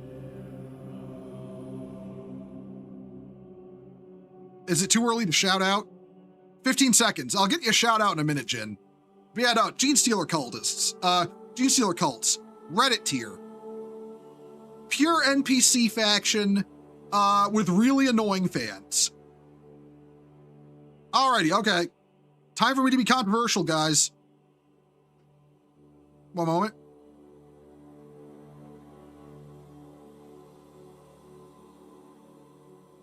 Okay. Time to be really controversial, guys.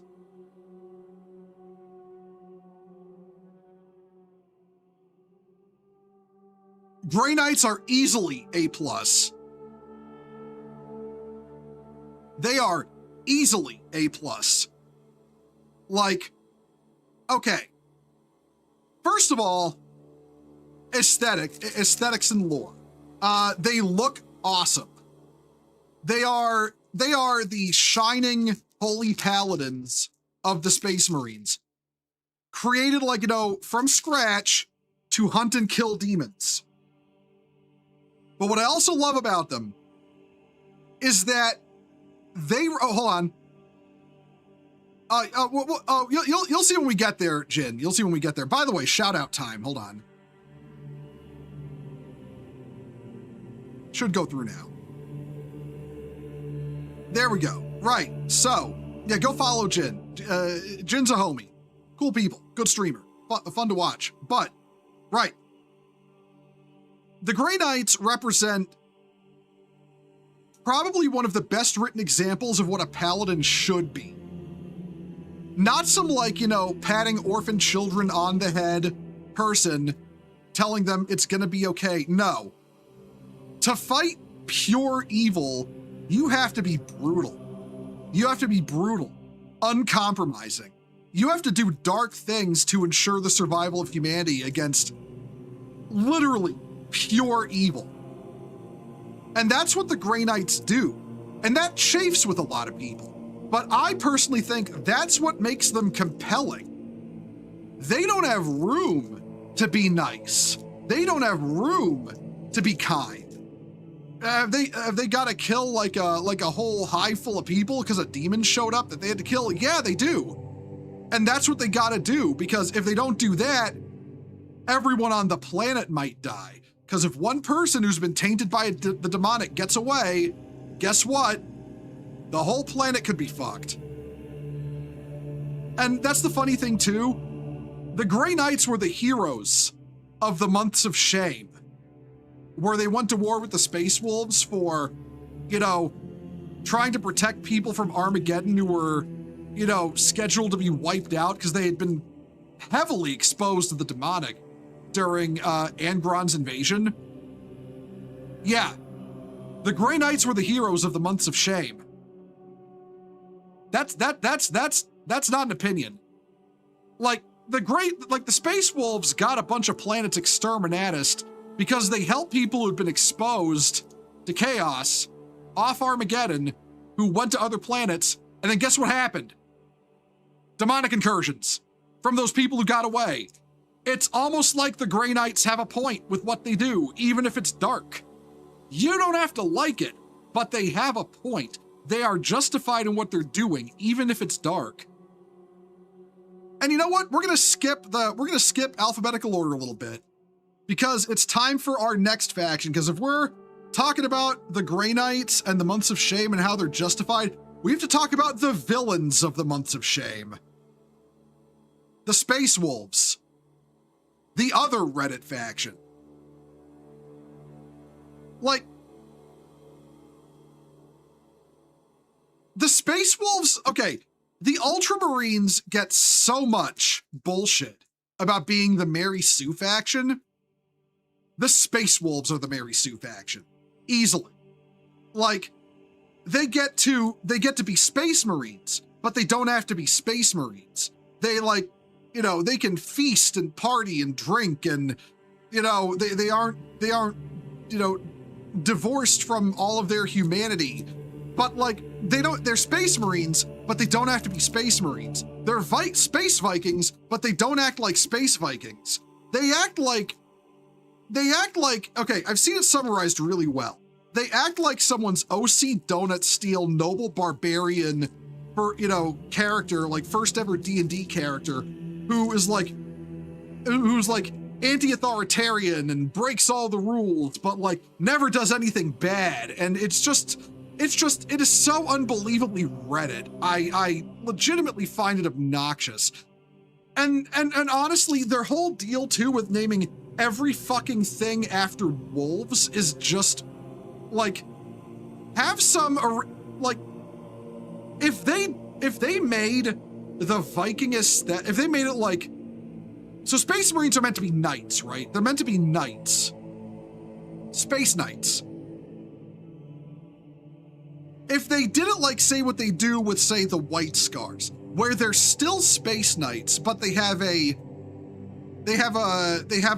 layer over that of, Mongolian horsemen, Mongolian horse riders and, mounted cavalry.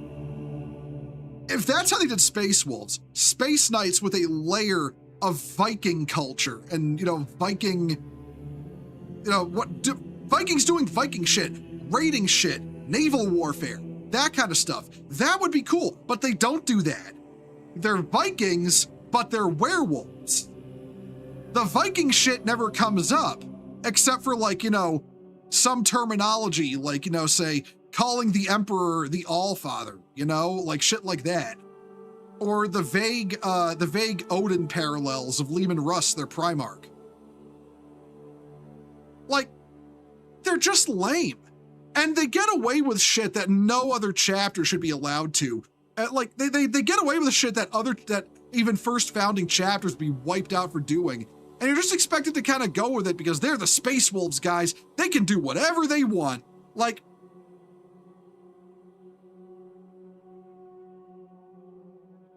there was almost a civil war during the Great Scouring over Rabute Gilliman and Rogel Dorn disagreeing over the Codex Astartes because,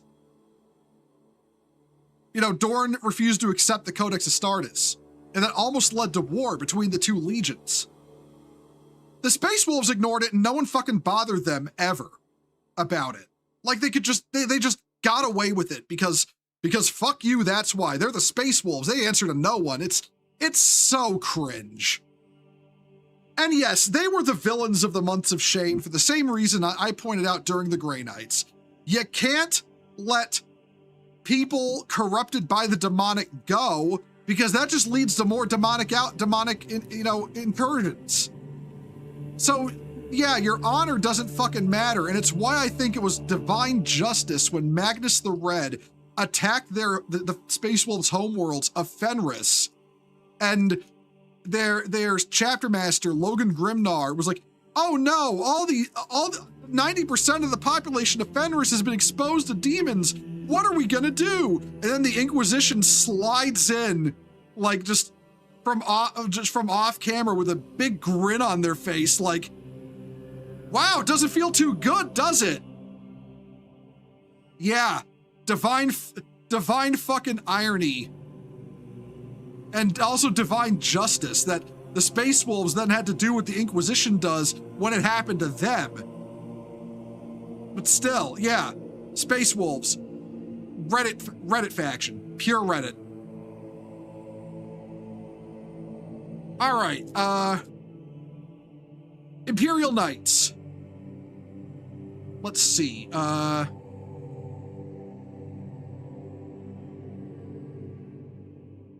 Imperial Knights are very high B for me because on the one hand, there's not a lot of stories that focus on them specifically, right? It's largely this dearth of content that keeps them from going into A, but they're grim dark mech pilots. Like, that's awesome, all right? Same reason the Chaos Knights got low B status. It's like, it's grim dark mech warrior. And that's cool as fuck. That is cool as fuck. There need to be more stories that focus on Imperial Knight pilots, because the ones we get are actually pretty awesome. Like Gate of Bones had a main character who was a Knight pilot, and it was fucking great. It was fucking great. They have a dearth of story content specifically about them, and that keeps them from rising higher. But just the idea of grimdark mechs is just cool. Like, it's just cool. And also the you know, they're basically, this is the 40k version of Bretonnia. They're like, you know, the feudal knight kingdoms. Like, that's what they are lore-wise, and I think that's awesome. So yeah, that's the Hero Knights and B. Give me 1 second. I'm gonna be chewing on something because I'm snacking. Mute myself.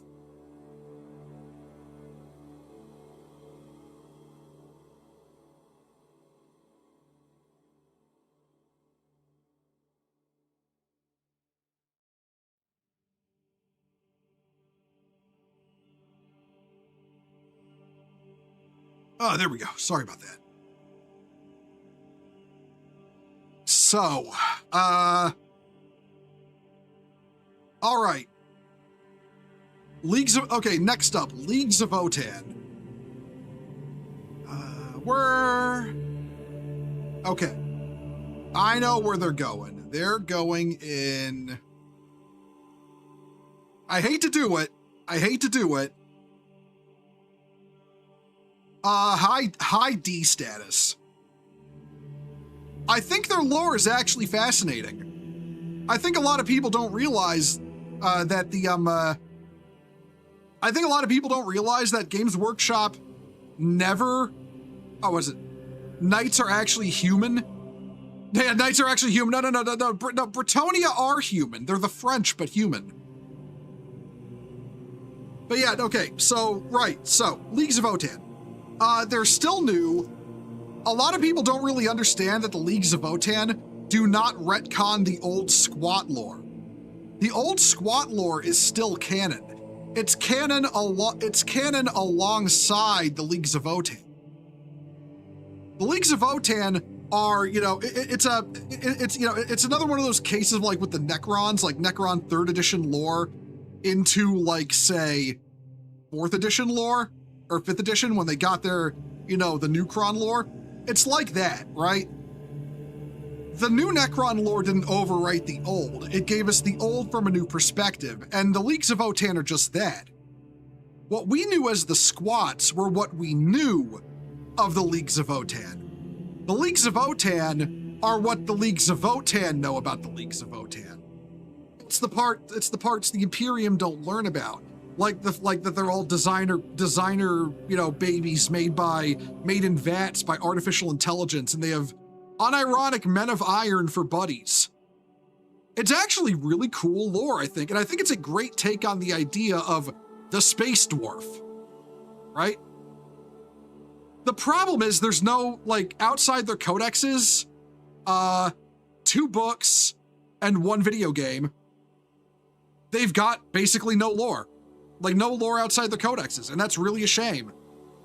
They have a cameo appearance in I think it's Vainglorious? No. It's like the newest Caiaphas Cain book. They got a cameo appearance in that.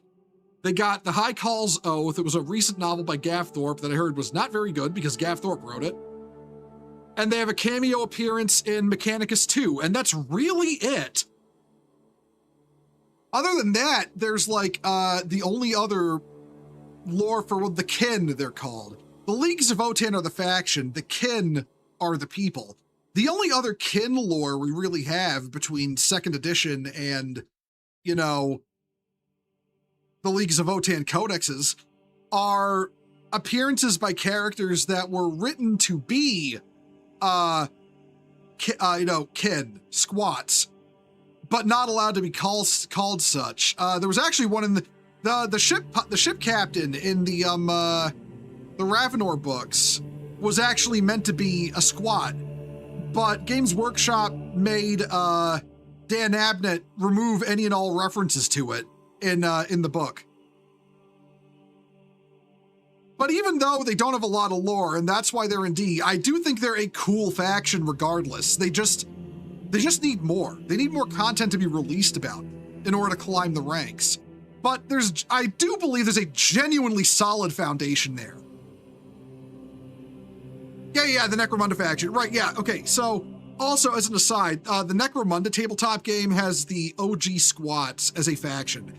The OG Squats are still around. They just, don't, feature on tabletop as much anymore. Their main model range is in Necromunda. It would be cool if they appeared in Dawn of War 4. That would be cool. I'd like to see that. But yeah. Fascinating faction, good lore. There's just not enough of it. All right, let's see. Necrons.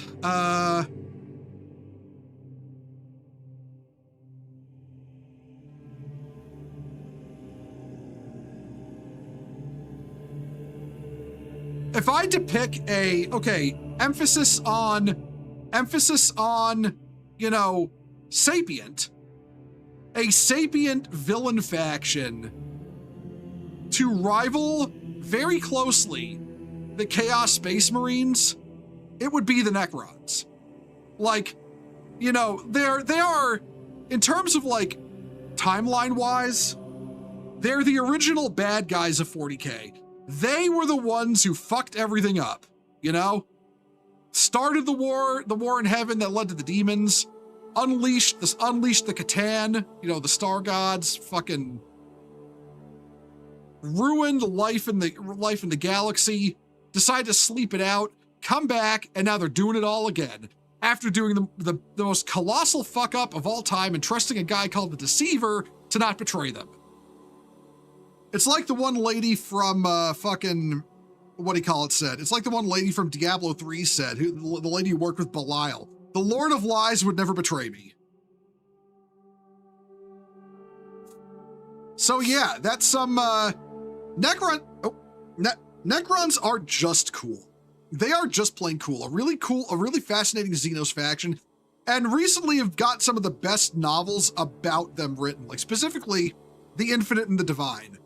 I mean, like genuinely excellent novel about Trazen the Infinite and Oricon the Diviner, two of the main Necron characters. Imperium versus Chaos is light versus dark. Imperium versus Necrons is life versus death. Yeah, exactly. But yeah, no, like Necrons are just a really fascinating faction, lived miserable existences, found eldritch gods, worshipped and were betrayed by those gods, killed the old ones who had denied them help, then killed their own gods, ruined the galaxy in the process, went to sleep, came back, and now let's do the time warp again, guys. Let's do it again. We're running it back.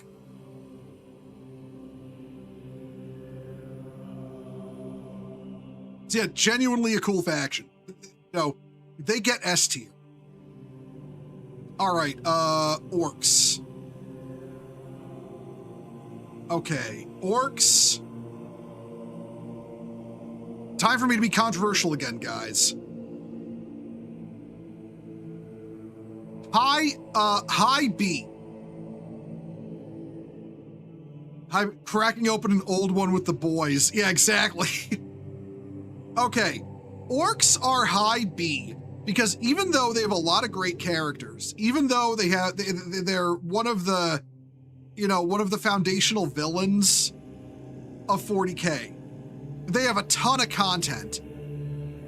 I genuinely believe they only manage to tread water above NPC status. All the cool lore, the comic relief, the chief antagonist status, they'll never reach that point where they outside of a few characters, they're never going to break out of, they can tread water above NPC status, but they can't really break out of it purely. So while I like orcs are cool. They're brutal and violent and funny in all the wrong ways. They can't really escape that status, which is unfortunate. Because stories about where orcs are the central character just don't work. They just don't work because it's hard to write an orc as a central character. You know what I mean? You can do it, but it doesn't really work because there's only so many places you can really take it, which is the orcish, hierarchical struggle. The orcish hierarchical struggle, and gag humor about violence and going fast and stuff like that. The storytelling is incredibly limited, but as a go-to antagonist faction, they're fucking great though. Hence why they get a high B status, which again, nothing wrong with that.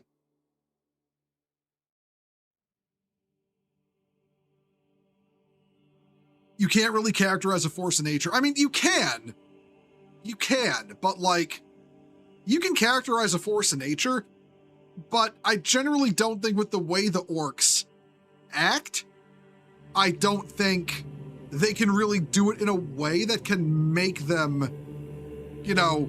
a compelling kind of, villain that can lead their own story. They have to be regulated to villain status in somebody else's book. Essentially, that's what holds them back. All right, oh, okay, guys, time to get controversial. It's the Tau.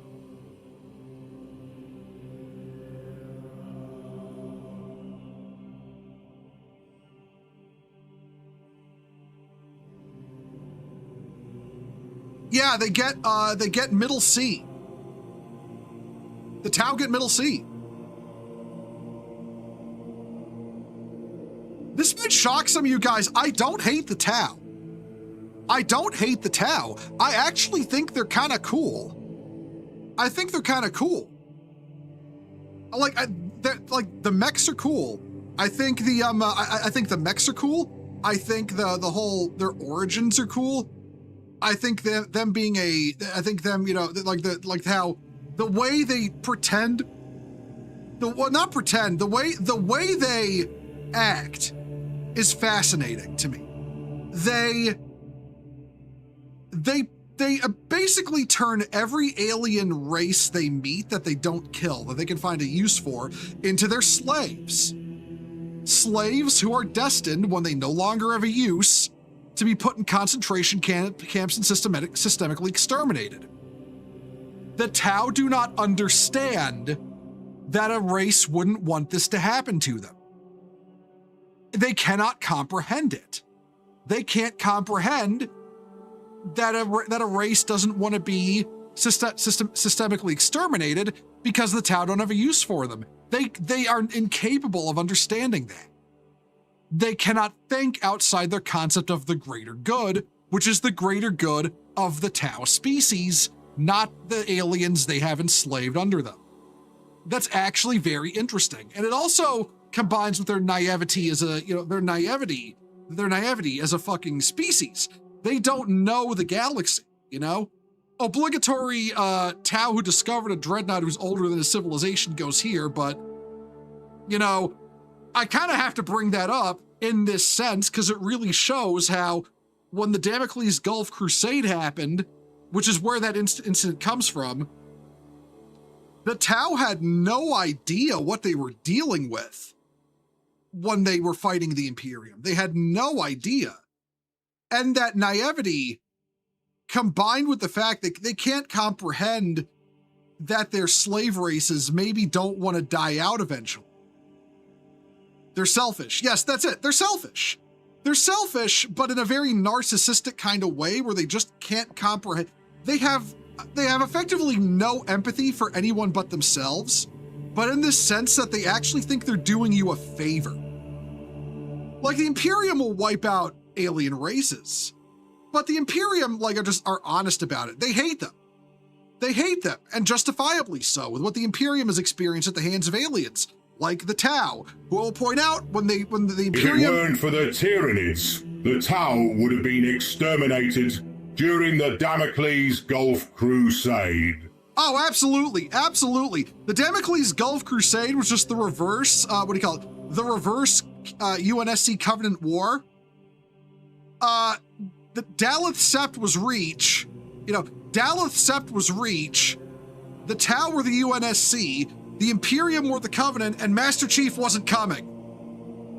So yeah, they would have just been wiped out by the Damocles Gulf Crusade if Inquisitor Cryptman hadn't told them, hey, yo, go to Ultramar and fight there. There's shit going down with these weird bugs.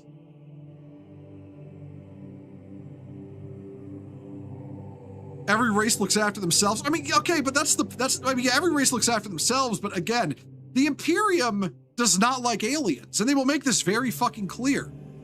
The Tau only care about the future of the Tau, but they genuinely think they're doing you a favor as they're enslaving you. Like, they genuinely enslaving you, castrating you, lobotomizing you, etc. They genuinely think they're doing you a favor. And a lot of their fans can't really catch this part of Tau lore. They think the Tau are nice and peaceful and want to coexist. They don't want to coexist. The only race they want standing when it's all over are the Tau. And I think that's really neat. The problem and why they end up in C tier is Games Workshop kind of wrote them into a hole. Their FTL sucks, so they can't really get anywhere at decent speeds. And they basically have no way to fix that. So the Tau basically can only be a threat in or neighboring Tau space. So their storytelling potential is incredibly limited to basically a single sector of the galaxy. Not even that, I think it's a subsector. The Tau only have like 110 worlds. It's not a lot. And that includes every single fucking like rock, asteroid, and moon. Their empire is incredibly tiny. It's like a subsector in size. So between their shit FTL and their shit FTL limiting the storytelling potential, this basically turns every Tau story in the lore into, well, the Tau kind of won off camera because, putting them up against the fucking Death Guard kind of wrote us into a corner. So, yeah. They're a fascinating faction with incredibly hamstrung writing, which is unfortunate. Listen, if I was going purely off the fandoms of each faction, they'd be in Why Are You Even Here? They wouldn't even be in Reddit, because Tau fans are so fucking obnoxious. They're the most obnoxious people in the 40k fandom. And guess what? I got a video coming on that, so you can look forward to that in the future. But unfortunately, I'm not rating things here based on, their fandoms. I'm basing them, it's all based on, where they sit in the lore and a bit of their tabletop potential. So yeah, we'll go over that. We'll go over that when that video comes out.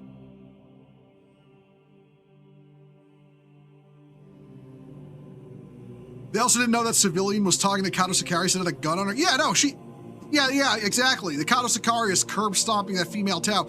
She pulled a gun on him. Well, she pulled a gun on the other guy that was with him, and he intervened and killed her. So, yeah. A lot of people don't realize that. But anyway, next up, we got the Thousand Sons, and I'm gonna put them in. Thousand Sons go in A. Sorry, Space Wolf fans.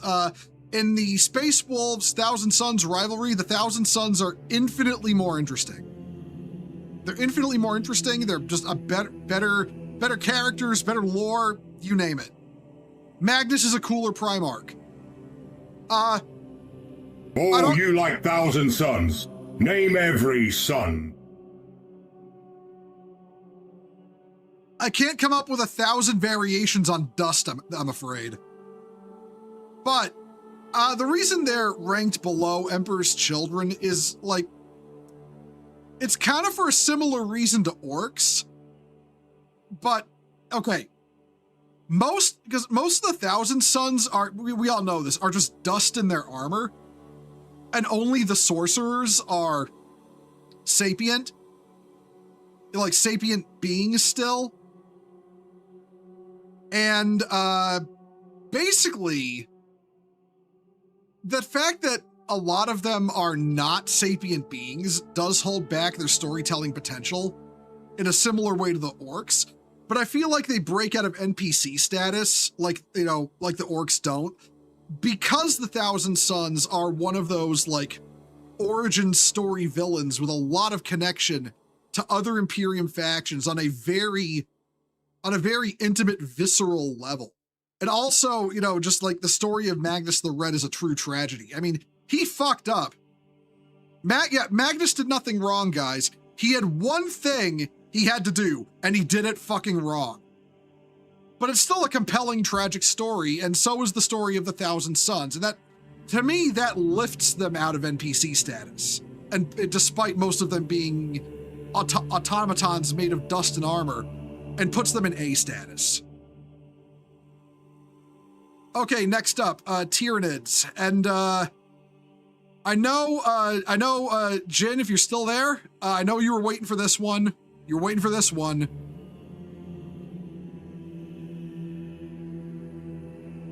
You know what? No. Low S. Okay, so the Tyranids, now hear me out, guys. The Tyranids have no sapient characters who can communicate in a way that can make them the main character of their own story. But what they have going for them that puts them in S tier, it's the eldritch horror fact. The Tyranids are an eldritch abomination. Like, their whole species is one. They came from, we don't know where outside the galaxy. We don't know where. They came from, they have completely encircled the galaxy, and they're going to devour it.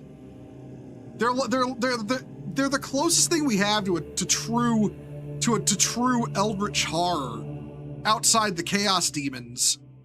But in that sense that they can never be knowable. Like, we can understand the demons to a degree, you know, because the demons can get up in a humanoid form and talk to you.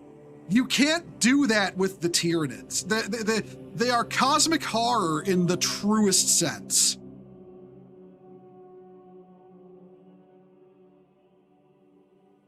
Like that's basically what it is. If 40k could have something similar to a kaiju and how it operates, it would be the Tyranids.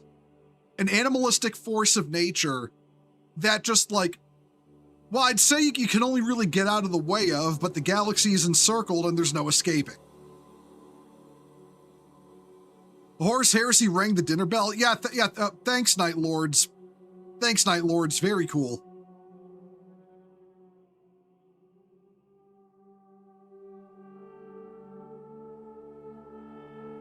All right. Next up, World Eaters. World Eaters. Where are we putting World Eaters? This is kind of a tragic one, I think. Low C. They are absolutely low C. And you want to know why? In the Horus Heresy, they had some very compelling stories, but unfortunately, they are entirely one note in 40k.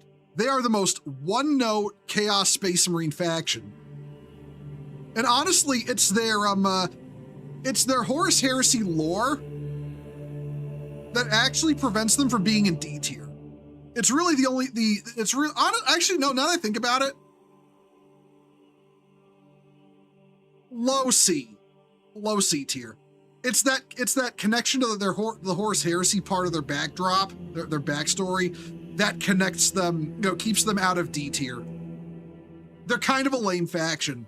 Like, I hate to say it, but they're kind of lame. Like that's just, you know, that's just the long and short of it. They're not very interesting. They've got their backstory is great, but there's just not much to them after that. Like, there's really not much to them. Just frothing berserkers, murdering people, screaming, kill, maim, burn, and, kill frenzy, kill frenzy, kill frenzy all day. Like, that's really it.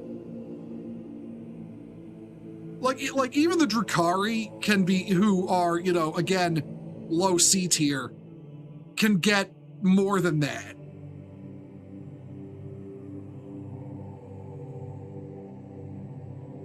All right. Okay, guys. Okay. Y'all ready for the glaze? Y'all ready for the glaze, everyone? Come on, you saw this was coming.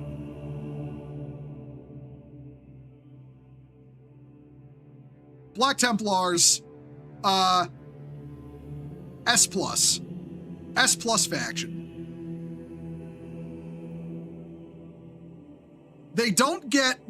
Okay, now hear me out. They don't get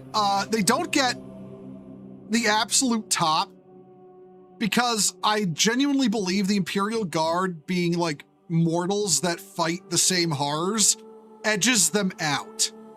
It edges them out of, like S++ tier, but they're very high S. They are right behind. And the reason why, Flash Gets did a video about this recently, and they hit on a lot of points that I, genuinely agree with. Space Marines are meant to be Space Knights.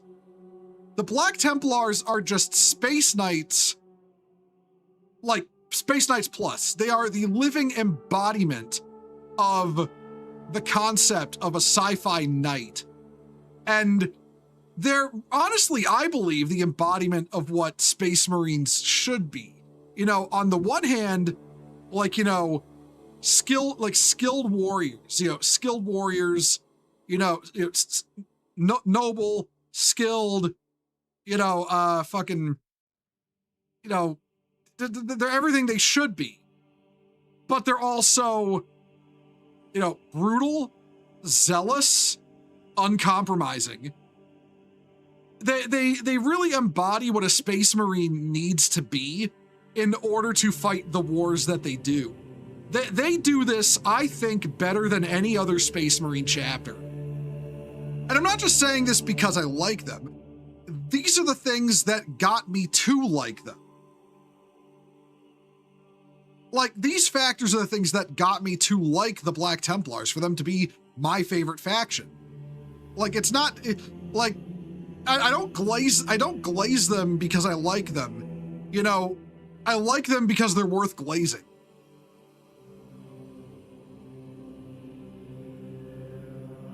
And genuinely, when not written by Guy Haley, some of the best stories, some of the best novels and stories in Warhammer 40,000, I genuinely believe the best 40k novel ever written was Hell's Reach. Hell's Reach, followed very closely by Double Eagle. But yeah, unironically, the best Black Library novel ever written, Black Templars, Hell's Reach. If you've never read it, go fucking read it. Shit, man, find the fan animation on YouTube and watch that. It summarizes it well enough, close enough for government work. But yeah, Black Templars, the number one S tier Space Marine faction, my personal favorite, and the best representation of what I think it means to be a Space Marine. Okay, next up, Blood Angels.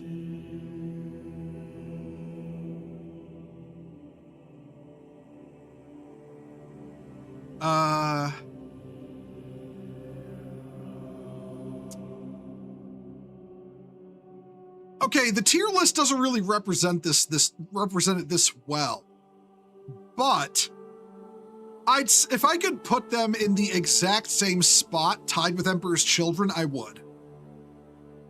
I think they're okay. So, again, a lot of really good things about them, like character-wise, lore-wise, the tragedy of Sanguinius and his death. the Blood Angels, focusing on like art and culture when they're not fighting. And then like, say their vampiric ritualism, things like, the Red Thirst, the Black Rage, their aesthetics, they look awesome. What keeps them from going higher is that they kind of got a thing where most Blood Angel stories just revolve around falling to the Black Rage. And it becomes kind of samey at the end of the day, I think. Like, we're talking modern 40k here. A lot of their stories just end up being, again, like, good story, and then it's all just going to boil down to, is he going to fall to the Black Rage or not, guys? Like, it really just boils down to that. It's like a lesser version of what goes on with the Dark Angels and the Fallen. Like, yeah, we get it. The Fallen exist. And, you don't need to bring it up every time. And it's like that with the Blood Angels. If we can have more Blood Angel stories that just weren't about the Black Rage all the time, I feel like they would rank higher. I think it's like why Devastation of Baal is considered so fucking good, because it's not about the Black Rage. It's about the Blood Angels and their trials in order to preserve, like, their very existence. I genuinely think the best Blood Angel stories are not about the Black Rage. Mephiston and Dante are some of the coolest Space Marines. That too, yeah. Your original boys before you fell to chaos. Yeah, Yonder. You went down that pipeline. But, right, next up, the Dark Angels.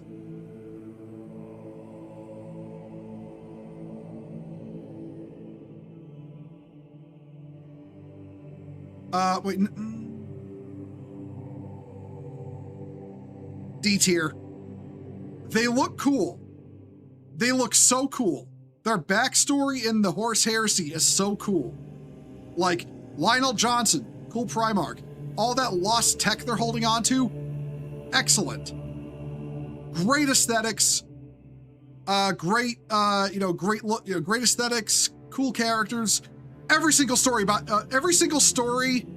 of them is about the Fallen. Every 40k story. It's always about the Fallen.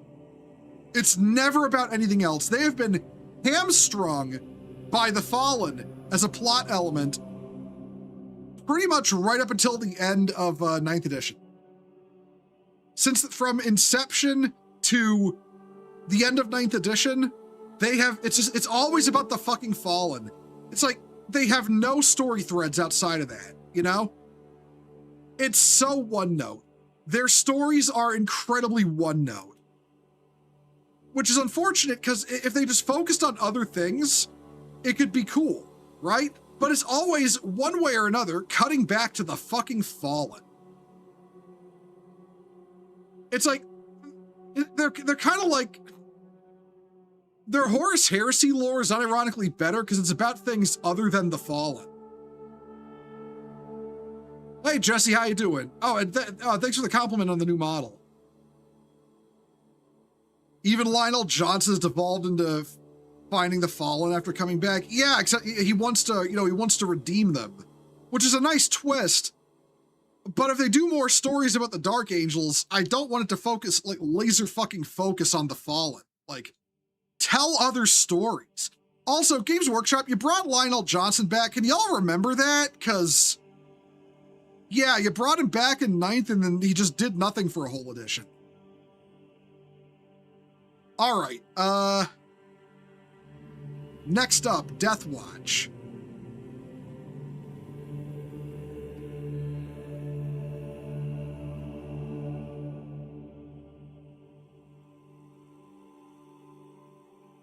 Yep. Death Watcher S tier. Death Watcher S tier. I'm gonna admit they'd be, actually no, hold on. I have to be fair. A tier. No, they're going into A tier. Listen, I love the Death Watch. They're my second favorite Space Marine chapter. I think the fact that they're basically like Rainbow Six, but Space Marines, and but Space Marines and their whole job is to be as space racist as humanly possible because they're meant to hunt aliens. I think that's really cool. I also like their origin story in The War of the Beast. It's a really cool origin story. Their lore is great. I think they look cool. I love the fact they utilize Xenos technology in their equipment, you know, via special sanction by the Inquisition. The problem is there's just not enough stories about them, I think. Like, there are stories about them, but unfortunately, I feel like a lot of them, Games Workshop needs to, like, you know, just do more modern stories about the Death Watch, I think. And they really need to, because they kind of, Death Watch kind of went through a very weird period where they existed in stories, but never on tabletop. And they're a really cool faction. I want Games Workshop to bring some of their units from the Death Watch RPG rulebook by Fantasy Flight Games onto tabletop, like the Death Watch Keepers, for example. But like, yeah, it's like they're kind of neglected, but they kind of force themselves into high A just through sheer awesomeness, I think. So Death Watch, high A. By the way, Games Workshop, fuck you for what you did to Death Watch in 10th edition. I will never forgive you for that. I know you can play as them as a solo army again. I don't care. You're never, ever getting rid of that. You're never getting that stain off your record. All right. Okay, Imperial Fists.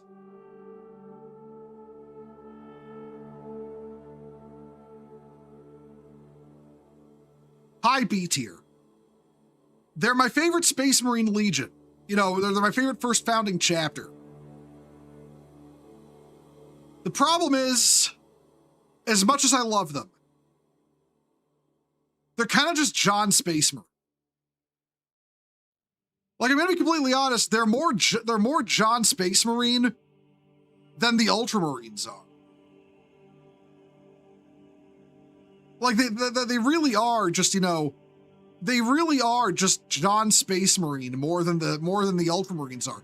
Which is funny because the Imperial Fist successor chapters each has their own weird autistic hyperfixation that the Ultramarines generally don't have. So I think, like, Ultramarines are more interesting, but Imperial Fists are, you know, their successors are more interesting. But yeah, their stories are cool, their characters are cool, but again, they're kind of just John Space Marine, even more so than the Ultramarines. So yeah, I love them.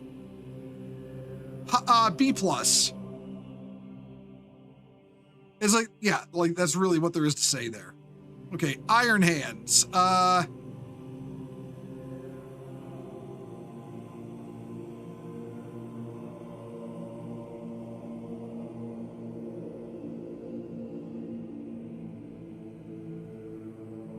Iron Hands are low D. Wait, no.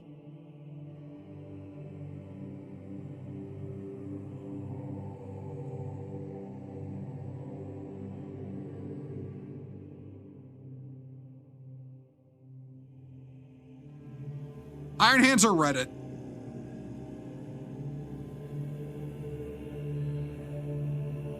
Yeah, like, they're just, like, the idea of them is cool, but there's just nothing to them. There's just nothing to them.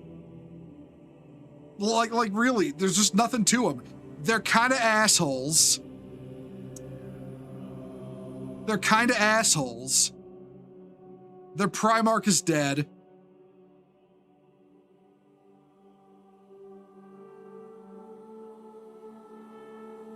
That's really it. They're kind of assholes and their Primarch is dead. You would put them in Why Are You Here? Dad is dead and we're bitter about it. Yeah, basically. Wait, actually no. Low D.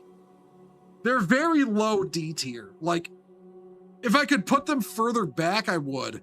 They're just barely above Reddit tier.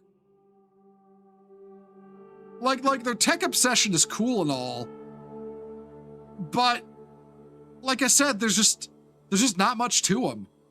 That's really it. Yeah, I won't lump them in with Reddit. They don't deserve that. They don't deserve that. But like I said, there's just not much to them. All right. Next up.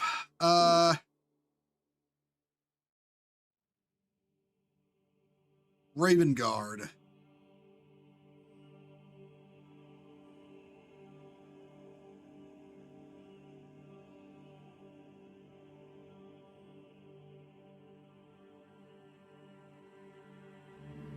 Raven Guard are low B. They're low B tier. There's a little more. They have okay. They have plenty going for them. It's just one of those It's just the fact that, again, I think like in terms of like say the stealth tactics, you know, and all that. I think they have more going for them than the Iron Hands. And they definitely have more storytelling potential than the Dark Angels, who are always focused on the Fallen. There's just not enough. There's not enough about them. No, they need more stories about them. Like that's really what all there is to say about it. You know, they're stealth Marines. They're stealth Marines. That's cool. But they're stealth and they look cool. Their lore is cool. Their history is cool. There just needs to be more about them. I feel like they could be higher B or even in A tier if there was just more of them. More of them, you know? But unfortunately, they don't get much. All right. Dragon Ranger. Dragon Ranger, you're not going to be happy with me.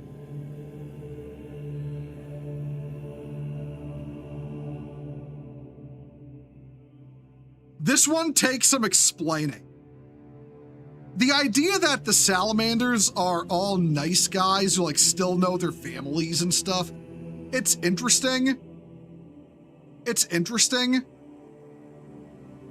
The problem is that the Salamanders are only written well when their nice guy tendencies are shown to be The standout example for me is in Hell's Reach when the Salamanders show up and they try to help a few hundred civilians, ultimately preventing the Black Templars from killing an orc war boss, the death of whom would have saved millions. Like, I feel like a faction like the Salamanders, whose whole deal is we're the nice guys, should only be written to show how their kindness is a cruelty in this kind of setting. Look, guys, we saved 500 people. We let 1 million die. We let 1 million die in the aftermath for an immediate result. That should be how they're written. That's not how they're written. They're written that they're basically allowed to just be super fucking nice and kind and get away with it. And it feels like safe grimdark, you know? It feels like safe grimdark. Like, it's written in such a way, it's like, oh, you can like this faction if you don't like grimdark. You know, it feels like kiddie pool shit. And unfortunately, that kind of fucks over the faction and their writing. And it puts them in Reddit tier, as much as I hate to say that. We did it, Patrick. We did it, Patrick. We saved the city. The rest of the world is on fire. Yeah, basically. Grimaldus was completely justified being mad at the Salamanders for that. He was completely justified. Right, we got 2 factions left. Ultramarines. Ultramarines. Where are we gonna put Ultramarines? Okay.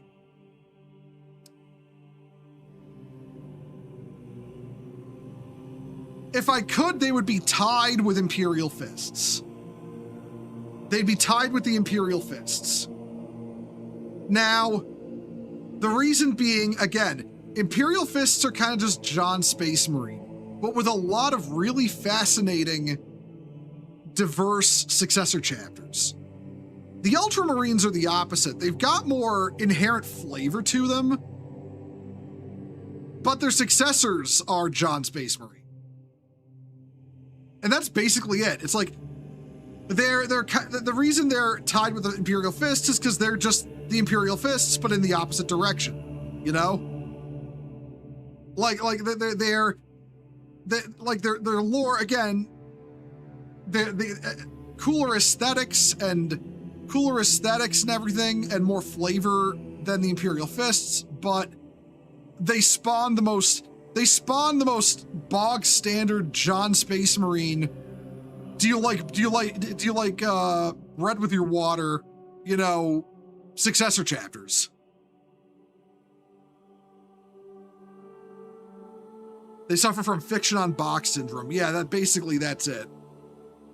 They have to be more John Space Marine because they're the poster boys 90% of the time. See, that's the Ultramarines. That's the Ultramarines. That's really all there is to say about them in this case. And finally, White Scars.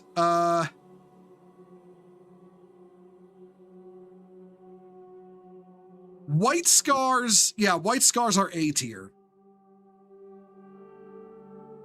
White Scars are A tier just because, you know, listen, Space Mongolian biker gang, you know, it's just a cool idea. And the stories about them are actually really good. The reason they're not higher in A tier is strictly because, again, like with the Raven Guard, there's not a lot of stories about them. They could be a lot higher up A tier if there was more stories about them. And like, yeah, it's like, just again, the space biker gangs who like space Mongolian bikers who like to go fast. That's cool. That's cool. But unfortunately, yeah. Unfortunately, Games Workshop doesn't tell many stories about them outside the Horus Heresy. Even in the Horus Heresy, they were kind of, you know, along with the Iron Warriors and Salamanders, they were kind of not appearing in this book series. So yeah, it's really unfortunate because the idea of them is really cool, but they don't get enough stories. And yeah, that's it. That's it. That's the tier list. Let me zoom in a little bit.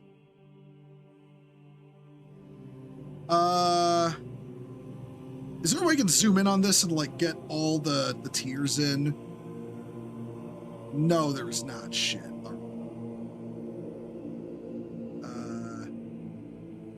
All right, this will have to do. Let me just take a screen cap real quick. There we go. I will immediately go and post this on Twitter. But yeah, this is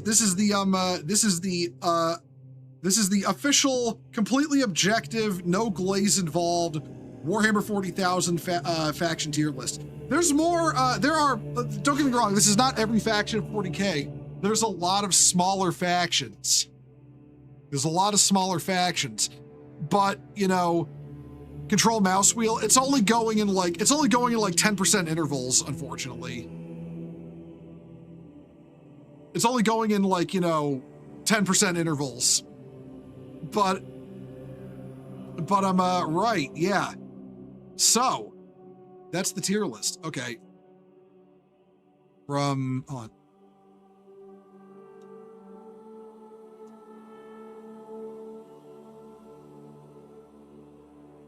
Let's see. Let me type this up real quick.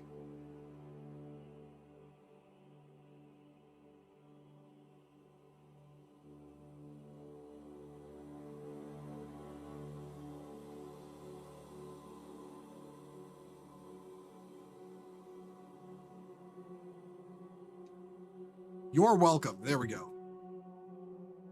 And it's up.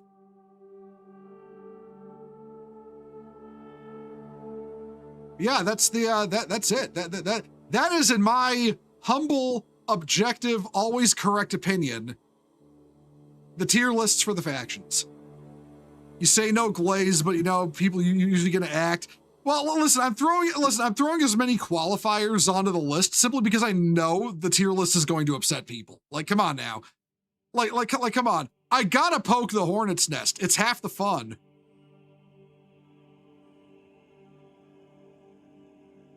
I gotta post, you know, the hornet's nest. Like, yeah. All right. You know what? Guys? I know. Okay. I said I was gonna play some, like a video game of some kind. I'm not gonna lie. Yapping this much constantly kind of draining me a little bit. So hang on, everyone. I'm gonna see who's streaming. Nobody go anywhere. We're gonna raid onto somebody. I just need to see who.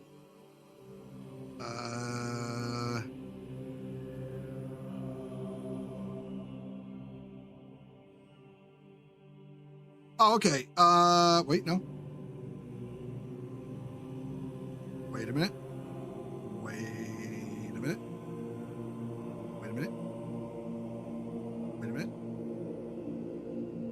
Okay, we're gonna raid onto Discordia. He's playing Tarkov currently. So hold on, raid.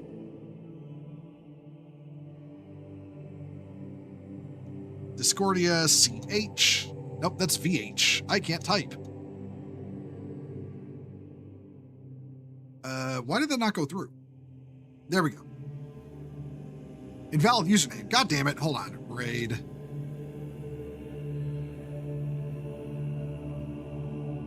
Oh, it was the ad. Okay, I'm stupid. All right, guys. Thank you for watching, everyone. I'm glad you like the new model. Again, Sappy, fan-fucking-tastic job on this model. I'll catch y'all tomorrow. I'm going to be playing Eve Vanguard, you know, the new Eve FPS, which is in a test right now. So I'm going to be playing that tomorrow with some friends. So, yeah, that'll be 7 p.m. tomorrow. Look forward to it. I'll catch you then. Y'all have a good evening. And yeah, take care, everyone. Later.